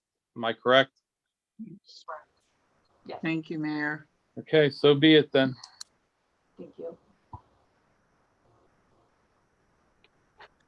Okay. Okay, so where are we at now? Yeah, so if I may share slides with next step slide. Yes, please. Okay. Bear with me 1 second. I can't actually see you guys right now, so I'm not sure if you're hearing me. Yep. Yep. Yeah. Okay. Can hear you. Yes. And you can see my screen, right? Yes. Yeah. Okay. So first of all, I just want to compliment you guys. I want to share Mr. Showalter's assessment of your work today.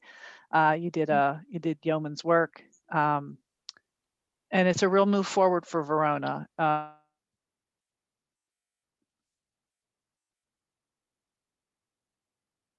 Earlier, an expression of values. It's the key policy making mechanism for governments.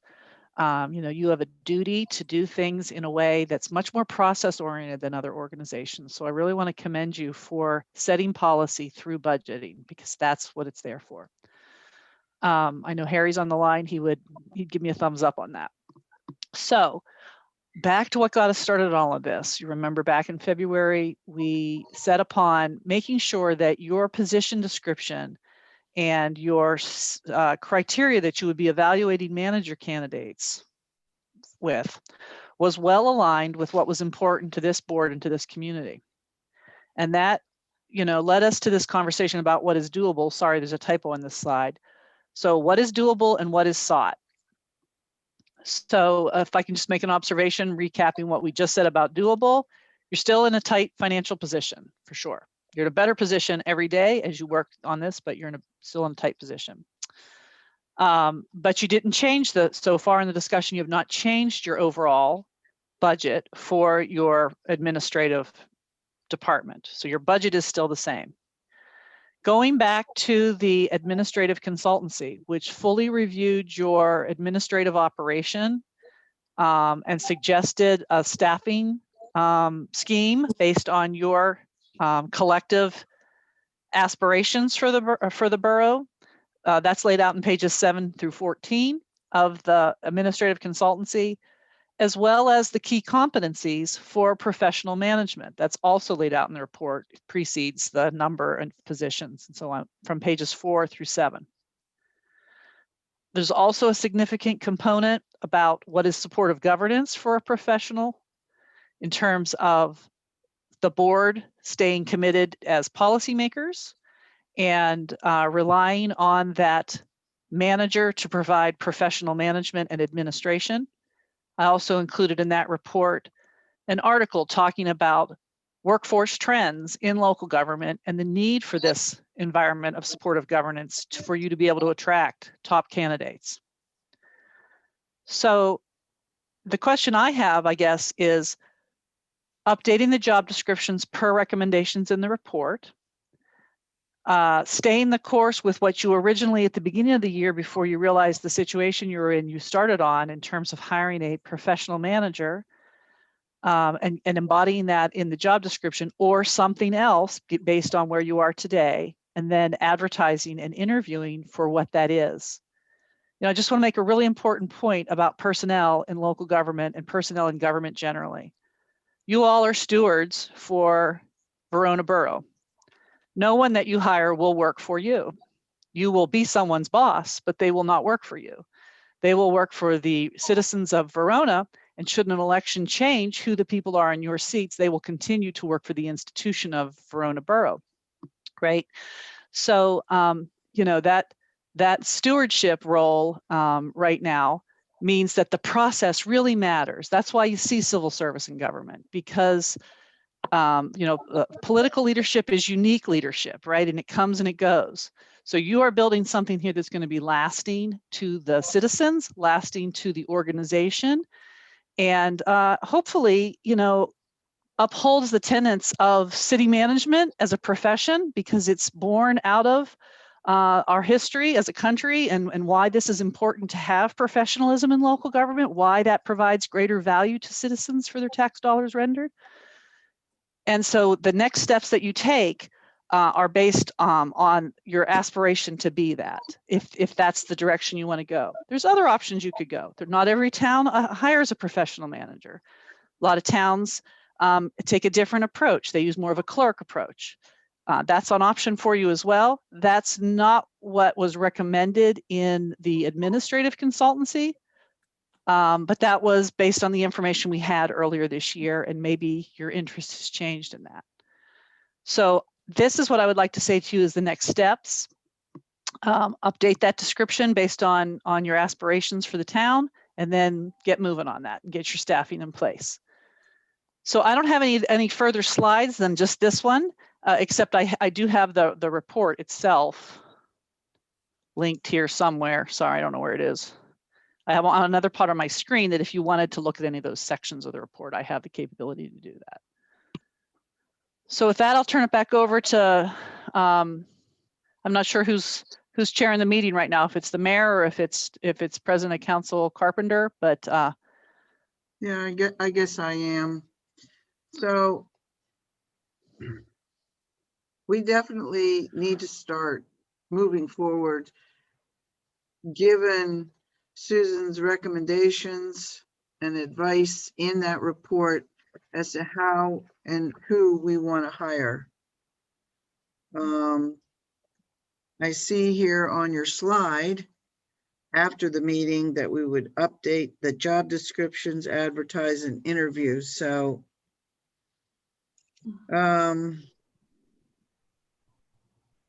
what thoughts do people have about where we should go from here precisely in terms of what Susan just shared with us and what you remember from reading her report?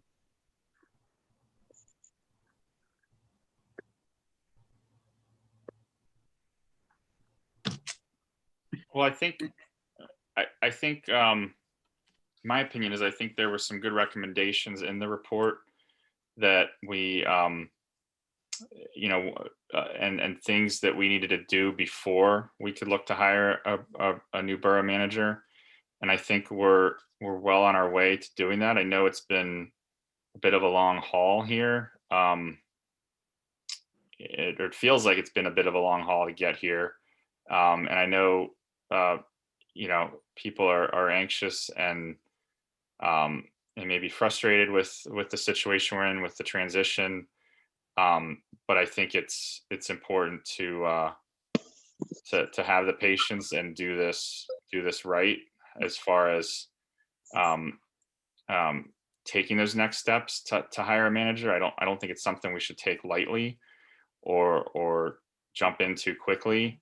I think we as council need to try to speak as one in how we move forward with that. Rather than having different committees going off in different directions and looking to hire someone and so I think if we look back to the report, I think there's some good information in there as far as what we want to look to do and maybe reevaluate what we what we originally thought we may have needed, or what we originally had in our job description back in December, January timeframe when it was first advertised. So I think we need to look at that job description with the information we have now and the things that have transpired in the last couple months and stick to the plan that's outlined in the report. That's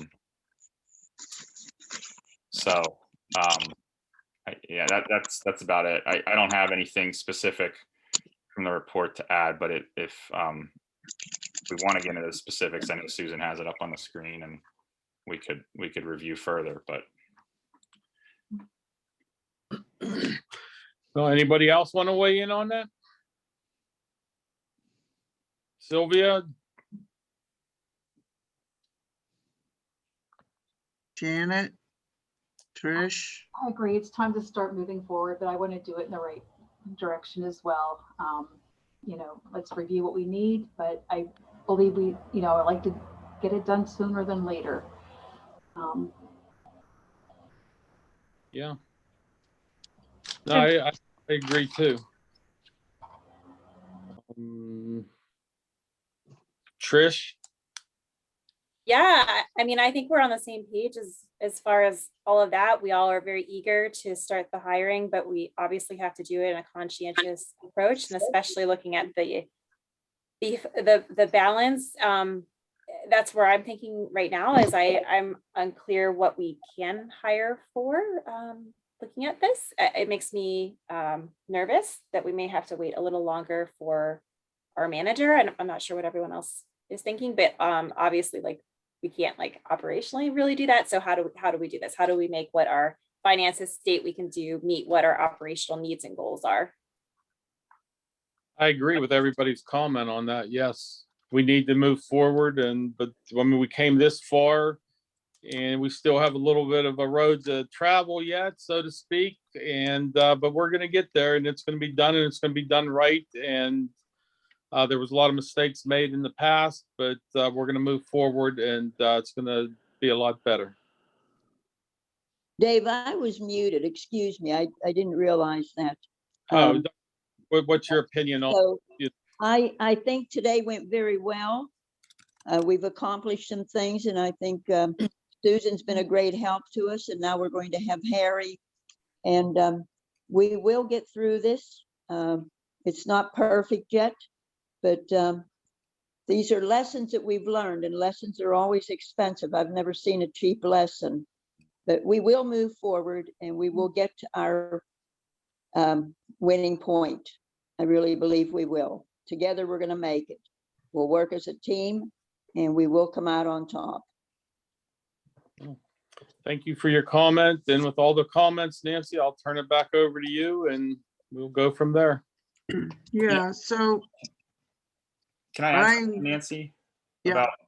About, so I mean, I think Trish brought up a good point about where we're at as far as, I think Trish, you were getting at like what's available as far as the administrative functions. Is that correct? Right, Yeah. exactly. So- And we still need to do a couple of things here, and I'm wondering if we should have another budget meeting to address what we're targeting as our general fund balance at the end of the year. And also, we didn't establish how we're going to rectify the interfund liability from the general to the sewer over the next couple of years. So until we have all of that, I'm not sure how we can move forward with the borough manager hire. So Yeah, I'll go ahead, Dave. I'm sorry, but Trish, I did make a recommendation on the interfund liability. So after Dave's done, I'd like to comment on that, if that's okay. Perfect. yeah, I do think you're right. We do need to establish a policy going forward for minimum year-end general fund balance. But to address, after looking at the cuts we've made today, or the haircut, that we did leave the administrative roles intact, the accounting, the borough admin, the borough manager, the code enforcement item, which was $50,000 budgeted for this year. The borough manager was budgeted at $70,000 for this year. The admin was budgeted at $24,544 for this year, and the accounting was budgeted at $24,000. That is expected to be a little bit lower based on the bookminders being less than Landmark Business Solutions, but there was a little bit of overlap there too. So and a setup fee. So it's a one-time use. So I'm just looking at those numbers there. The year to date as of March 31st, which I just got from Rachel at Bookminders, I think she sent out late yesterday. It shows that we've spent $3,000 thus far on borough manager salary,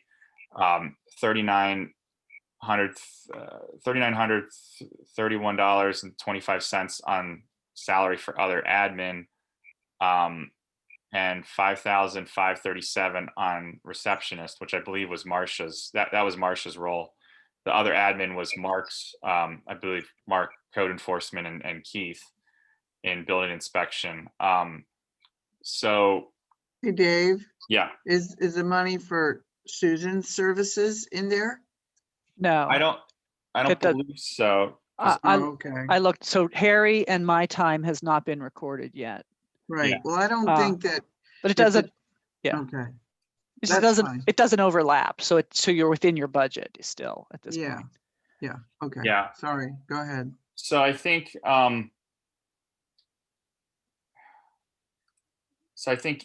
looking at the, I mean, just some rough numbers adding up. I think even including Susan's time for her initial, what we initially hired her for, and the borough manager, admin, accounting, code enforcement, as of March 31st, I'm seeing about $27,000 spent based on the latest Bookminders report. And the total budget for those categories is 168,544. So that leaves us with about $140,000 remaining. I'm not sure what the code enforcement will look like with the new firm, as far as the total costs for the remainder of the year. But I do think that there's still a healthy amount left to cover the remaining accounting, and the borough manager and admin role is really where we're going to have to hone in on and figure out how much what we want to hire for and how much we have available. So I guess I don't know if that gives you an exact number. That's maybe something we can work on now that we've addressed the other, the budget shortfall.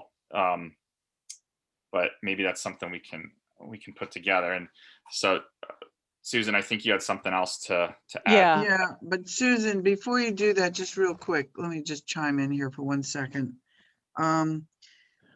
The money, as you just described it, Dave, sounds, like it's feasible in one way or another that we can figure out. I just want everyone to keep in mind that we have to work together on the process of how we're going to find and first determine who we want to find and how we're going to find that person. And I think that the days of having a separate search committee, I've been advised that we don't have to do it that way. We can talk as a group without violating any sunshine law about how to go about finding, who we want. And we're not going to do that today, given that it's after 1 o'clock. But we need to start getting into the specifics of how we're going to find that person.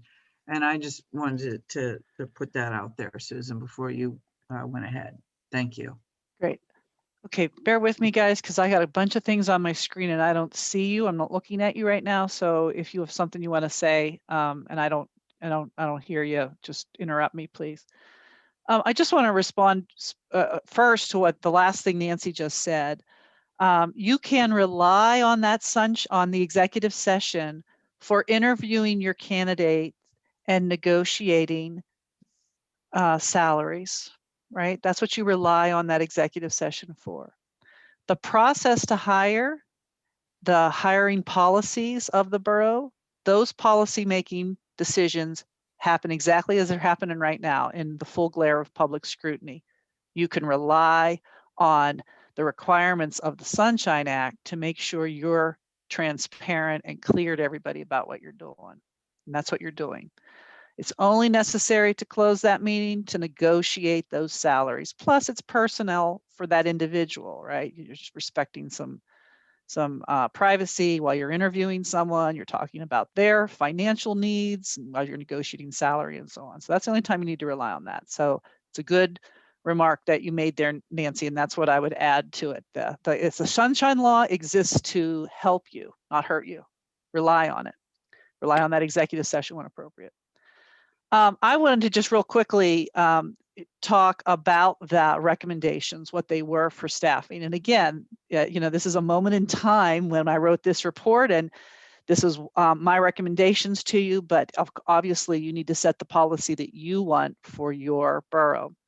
So if you recall, we did a pretty deep dive into drawing on what I call the collective intelligence of the board. Each of you as 7 individuals have points of view that you bring and donate to the discussion, and that's great. But then there's kind of this 8th man, right, which is the board as a whole. What does that look like when that all comes together? And so we did that and put together a summary of that, and we won't get into all of that again. But that's in the report. And from that, we informed a set of expectations for the position and a staffing complement. So that's a little small on my screen. I apologize. I have that out there right now from the actual report. So I just would like to review if Dave's back of the envelope calculation that you have 140 available to spend, stays solid.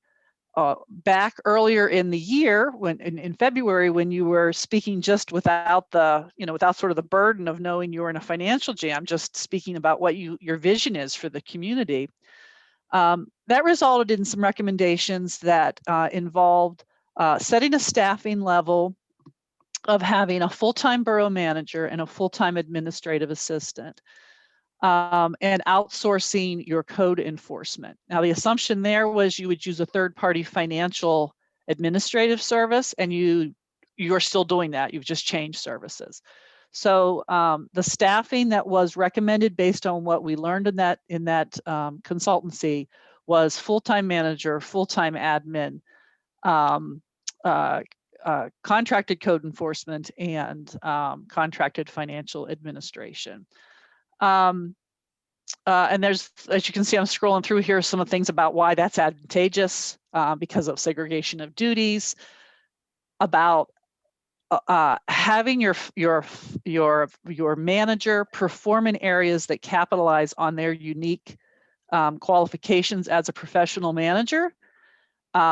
Zoning is not the same as code enforcement and UCC, and use a lot of and planning is not the same as that either. And there's a lot of a lot of community development competencies that you all were looking for.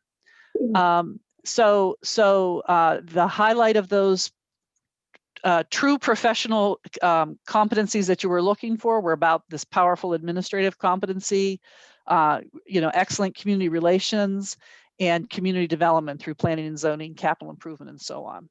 To create the capacity in the organization to focus on those things, the person that's your manager has to be able to focus on those things, which is why the recommendation that came with that was greater administrative support. Some of these coding of things and preparing the payroll and important administrative things, but not necessarily the highest and best use of a highly qualified individual. That would have been supported through a full-time position. Now, in terms of the fund balance, I think, Trish, you just put that in the chat. Where are you going? And can you actually have that and achieve the financial objectives of the borough? Sorry, I'm searching for the other report here on my other screen, right here. I'm going to bring that up. So in terms of, and I hope I'm capturing the answer to this question because it's been a couple minutes since I looked at it. In terms of your fund balance, let's see here, you are, like I said, $40,000 closer to balancing your, or having your fund balance, having a minimum amount of cash in your fund balance. Your policy, if your fund balance policy is 5% of revenues, you still need to raise revenues to achieve that in 2022. My calculation of that, based on your historical spending patterns, is about 2 mils, because again, you cannot take out of the sewer fund to balance your budget. So you've been really deferring a tax increase many years because of that practice, and that got you in this situation. 2 mils is based on, you have a total assessed value according to the county website today of about 98 million. A mil is 1/1000th, so 1 mil generates $98,000 in Verona. So to get that 200,000 that you've been relying on the average the last couple of years from the sewer, you would need to raise that revenue next year. The payback of the liability to the sewer fund is just an expense every year out into the future. We talked about this at the last meeting when we reviewed this report. You don't need to borrow money from a bank to pay that back, because that would just give added interest expense. You just have to continue to do the correct accounting for it and show it on your liabilities and then pay it every month. And my recommendation was that you would pay that over 6 years. And that would be about $100,000 worth of expense each of those years. So my recommendation is your minimum fund balance, according to, you know, standards, professional standards like the Government Finance Officers Association, is that you maintain something no lower than 5% of operating, 5% of revenue, and that your plan to eliminate your liability would be $100,000 worth of expense to the general fund over 6 years. The other chunk of that is you need to have a capital improvement plan, right, to figure out how that fits in with your other capital needs, which is on the to-do list. And also that capital improvement plan will tell you what to do with the surplus, any surplus in the sewer fund, or whether or not you can reduce your sewer fees if the sewer fees are too high. So I hope that was clear, but that's my staffing recommendation. Again, you can go back to the report because we're short on time if you need to. And that's my financial recommendation. And again, you can go back to the report if we're short on time. So that was a lot to get through next steps, but I hope that gave the big picture. Susan, thank you for all of that. Appreciate all your recommendations.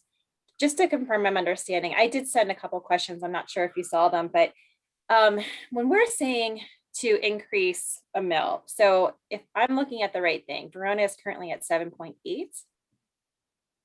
So you Yes. would, okay, Yes. great. Coming out of COVID, so this is more of a broader discussion for all, I do have some concerns about raising taxes in the next 1 to 2 years. And also a quick Google search shows that we are already quite a bit higher than some of our nearest neighbors. Susan, can you elaborate from your report? You discussed the option to use the TAN to postpone raising our taxes, but still meet these needs. Can you walk us through that a little bit more in more detail? Well, a TAN has to be paid back in the current period. Okay, so it's not income, right? It's just a cash flow gap. When we talked about the TAN, we talked about, because of COVID, there's a possible 2-year time frame to pay that back instead of 1. From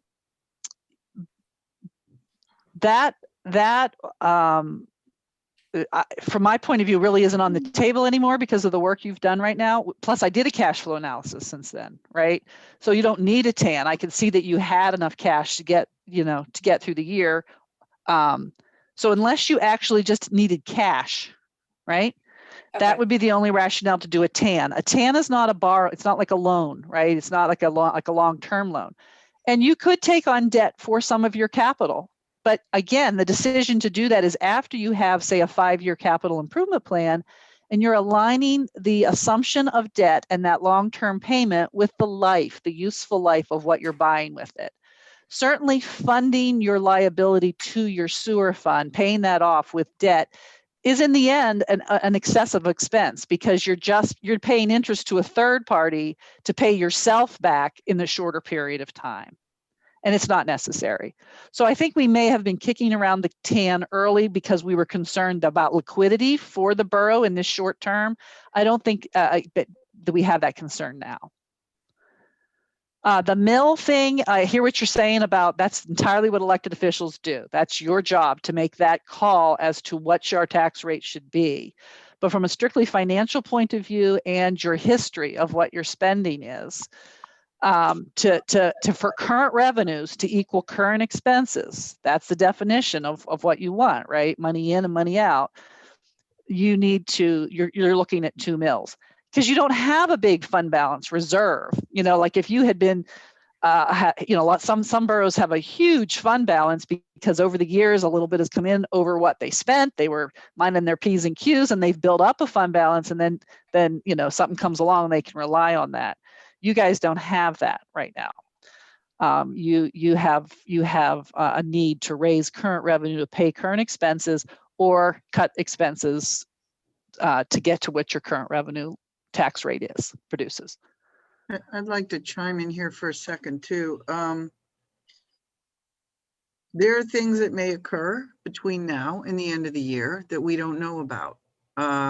There's the American Rescue Plan, like you were mentioning earlier. I think you were calling it CARES at the time. Sorry, yeah, Susan. yeah. Yeah, same thing. Yeah. They're just using a different name. So we may get money for that, from that. I'm not quite sure actually what we need to do to make that happen, but that's something we should find out and work on. And the other thing is, we are going to get our state aid at some point. And even though it basically evens out with what we pay out, I think the Auditor General said that they neglected to give us some money from past years, so it might be a little more. So we don't know exactly where we're going to be when we look at doing the budget and assessing our tax needs come September or October. And I do think that when you have a smaller community that's trying to do a lot of things, it's just like where I live. Each person has to bear a slightly larger burden. When you look at Plum and Penn Hills, they're huge. You know, I think Penn Hills is like the biggest township or whatever you want to call it in the state. I don't know how many people live in Penn Hills, like 50,000 or 6, I don't know. Plum is pretty big too. So each person doesn't have to bear as big of the burden. And so I don't know, you know, Susan may be right. Based on the information that we have right now, that may be the only way to go, but we don't have all the information. It's only April 17th. So maybe in 3 or 4 months, we'll have more information. We can reassess that depending on what happens.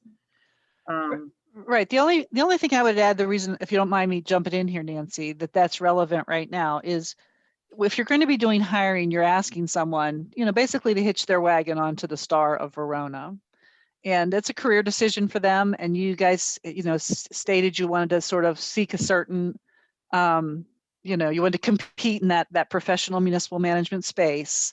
So, you know, taking on that individual, that's a commitment. You know, I'm sort of here to also sort of speak for the person not in the room, right? That unknown person, right? To make sure that your goals for Verona in terms of its maximizing its potential can actually come to pass because you make a good hire at this moment in time. So, you know, think about your commitment to raise the revenue necessary to produce the programs and have a staffing complement that you want to have.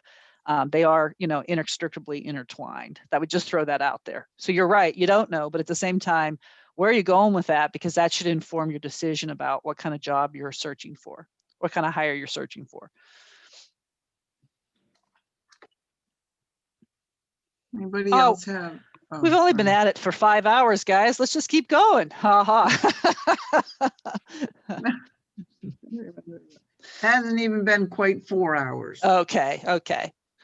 But we do need to wind down, and I would like to figure out, I know, Susan, that you are still willing to help us with the hire from your original proposal. I'd like to get some guidance on precisely where do we go from here practically, you know, like set up a meeting. When should we set it up for? How are we going to redo this job description? What do we need to tweak on it? What do we not need to tweak? What's our plan of action? I guess that's where my mind is going. And I don't know, other than to plan a meeting and think about it. But we got to do more than think. We need to act. And it was Mike and Dave and I who did the job description, but maybe it shouldn't be incumbent on just 3 people out of 7 to do that. I don't know. Well, I think until you do 1 and 2 under these recommendations, determine the number and nature of positions and what level of competencies you're seeking, which is basically a price point, right? For professional management. After you know that, then you have updated job descriptions and advertise. So, maybe that's your discussion item for your next meeting, if this meeting's running long, to really digest the recommendations of the report and become definitive and upfront about what kind of manager you want. I mean, it's a profession, it's a field, there's everything. You guys gave me some examples in the interviews of role models. I'm recommending certainly a zoning competency in that position in the report. I have several towns that I can reference to you if you want to learn more about the way they do things that weren't on your original list. But I know you all have role model communities that in mind for you. Which direction are you heading there? And choose that. And honestly, if you don't mind me saying, I hear two Veronas all the time from you guys. I sometimes hear, yes, we really want that. We want to compete in that space with communities that have that highly skilled in community development and administration and community relations. And then I hear also, well, we like our strong committee structure and we want a clerk that just collects all that and pushes it out the door. I'm not here to judge either one of those. I think there's pros and cons. I think that the power of professional city management of making a difference in this world is certainly been profound over the years, but that might be a bias of mine, obviously, because this is a field I work in. But I don't know that you're at one mind on that. And it's really important that you be at one mind. You must act together on this, because otherwise you signal you're a terrible place to work for. Because again, you are just stewards. You are stewards for the town. While you are someone's boss, you're not the organization, right? And so that's an important to have clarity on what you're seeking before you go to hire someone. So, Yeah, so I think Nancy, maybe kind of combining what's been said, I think we could work on these first two recommendations for the next workshop and try to, as one body of council, figure out the positions and the competencies and maybe take some time to go back through the report and see how we can implement some of those recommendations and bring it back and have a discussion at the workshop. so what would be, that's a good idea. Thank you, everybody. You're helping tremendously, helping me solidify some thoughts here. What would be most helpful if all 7 of us and the mayor were to go back and look and study those pages in Susan's report? Highlighter, like the old days in school when you used to read your books and take your highlighter and, mark off the important areas and really put some thought into what you want, keeping in mind that it's not about us individually, or it's not necessarily about us as a council. It's about Verona Borough, because who's on the council changes. We need to come together as a unit, figure out what's the best for Verona and where we want to go in terms of, professional management, competencies, zoning, is one example. So the next meeting is April 27th, I believe. And hopefully there won't be a whole lot of other things that we need to discuss. But we will have to have our exec prior to that meeting at 6 for personnel, as we agreed to at the last exec session. And then everyone, please come prepared with your thoughts and opinions and solutions. What's the choice? What's the choice before council to come prepared for? Well, our motion that we made at the last meeting was to have Harry be hired for a trial 2-week period, and then we would come back in 2 weeks at exec and assess, to continue.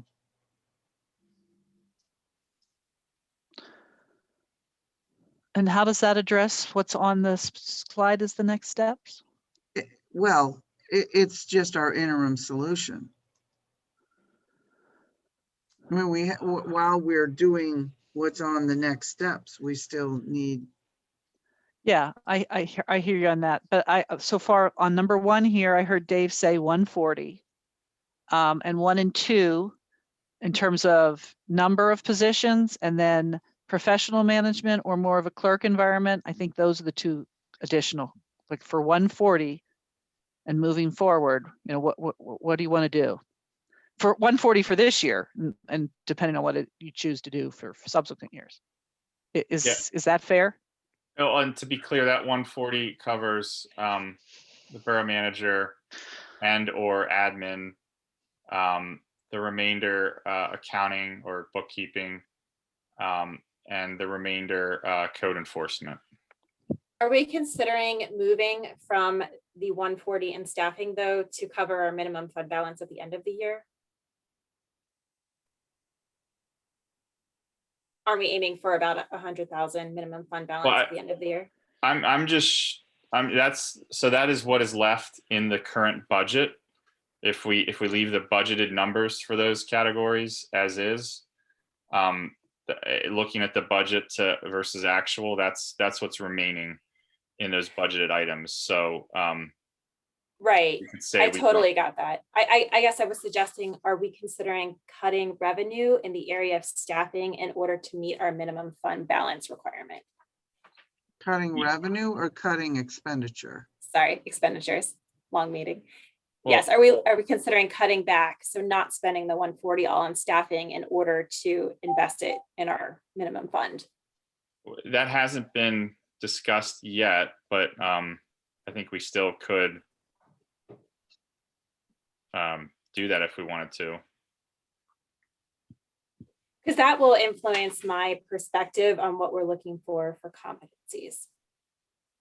So I guess I'm seeing as finance should be first. So Trish, are you asking about getting to the 100 from the 40? Yes, 100 from the 140. Yes. Well, the fund balance number you're on mark to get right now is the 40,000. Correct. The minimum cash, would be 100. That's right. Yes. That would still put you in so when you say fund balance, you're still in a prospective deficit fund balance. You still have fund, because you owe the sewer fund money, you still are in a deficit. You'd have to come up with, 160 to eliminate that in 1 year. Right. You're in a chicken and egg kind of point of view. You need the professional competencies to get you through a robust budget process for 2022. You need a pro, but you also have challenges financially. What do you want? I would be making that decision in terms of your long-term goals for your community, and then what do you think you can afford? So those are the questions of the day. They are the questions of the day. Can I ask another quick question? This one geared towards council and the mayor. Are we in agreement we want to hire the borough manager first and then the admin?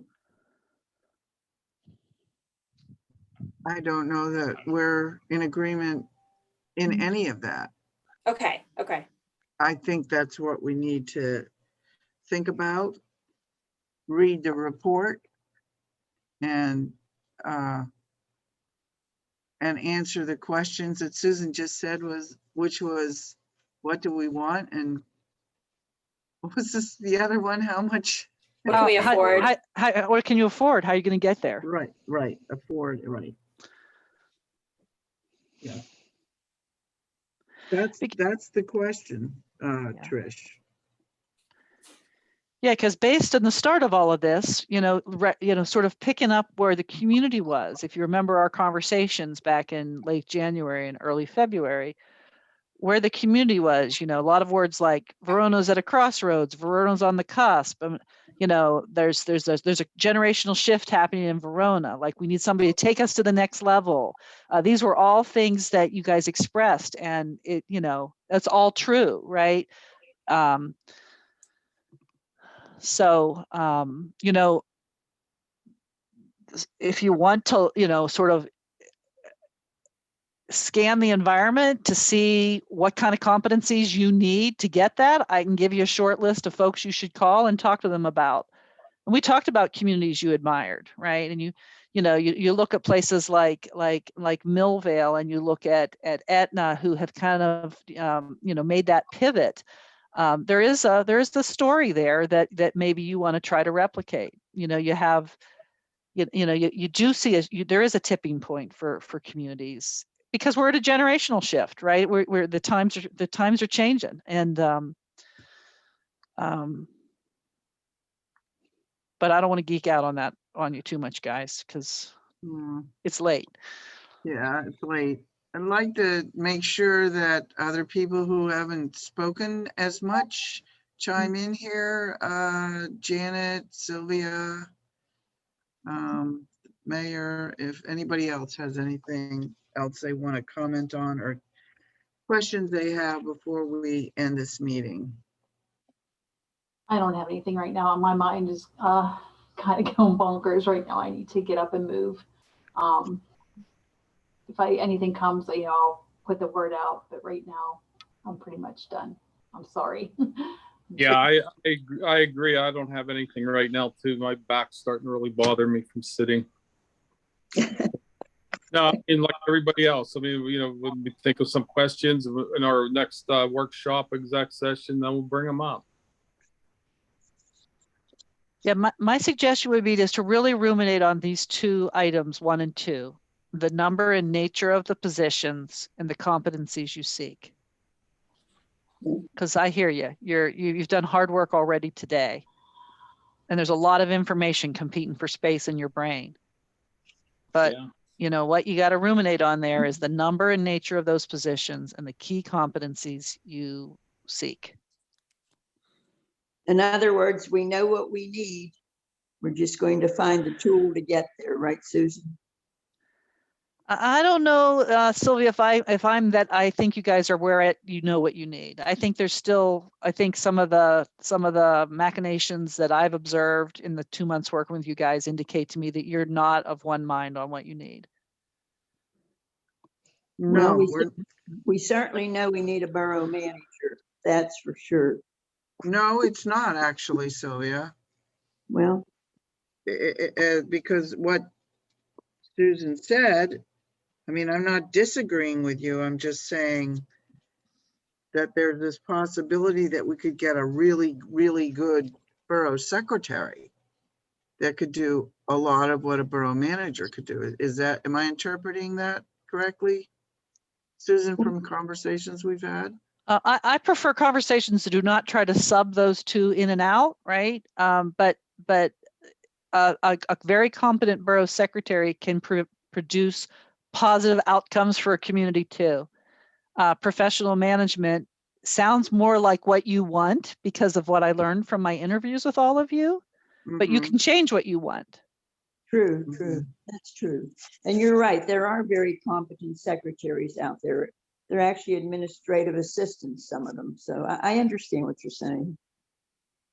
Yeah, the title borough secretary, think of it more like Madam Secretary, right? It's not even an administrative assistant, because they really are serving, the borough code mentions the borough secretary, right? And so again, I don't want to geek out on this too long, but if you go back to my report, when you hire a manager, they serve in the official capacity as secretary.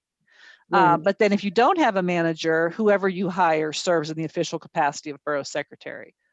But if you have a borough secretary that's not a professional manager, you have something different than you do when you have a manager who's borough secretary. Woo.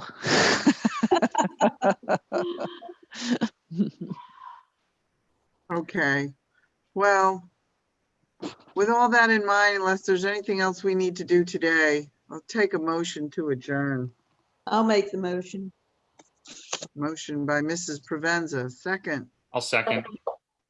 Second, thank you, Dave. Comments and questions, I just like to say thank you to everybody for taking this long time on your Saturday morning and early afternoon.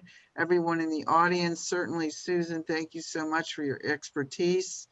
And Mayor and Council, thank you for hanging in there, appreciate it. That's my comment. Any other comments before we vote to adjourn? Thanks to everyone. Yes, Thank thank you, you, everyone. everybody. Thank you. Thank you. Yeah, this is an important, thanks Susan, thanks everyone. All right, all those in favor of adjourning, say aye. Aye. Aye. Aye.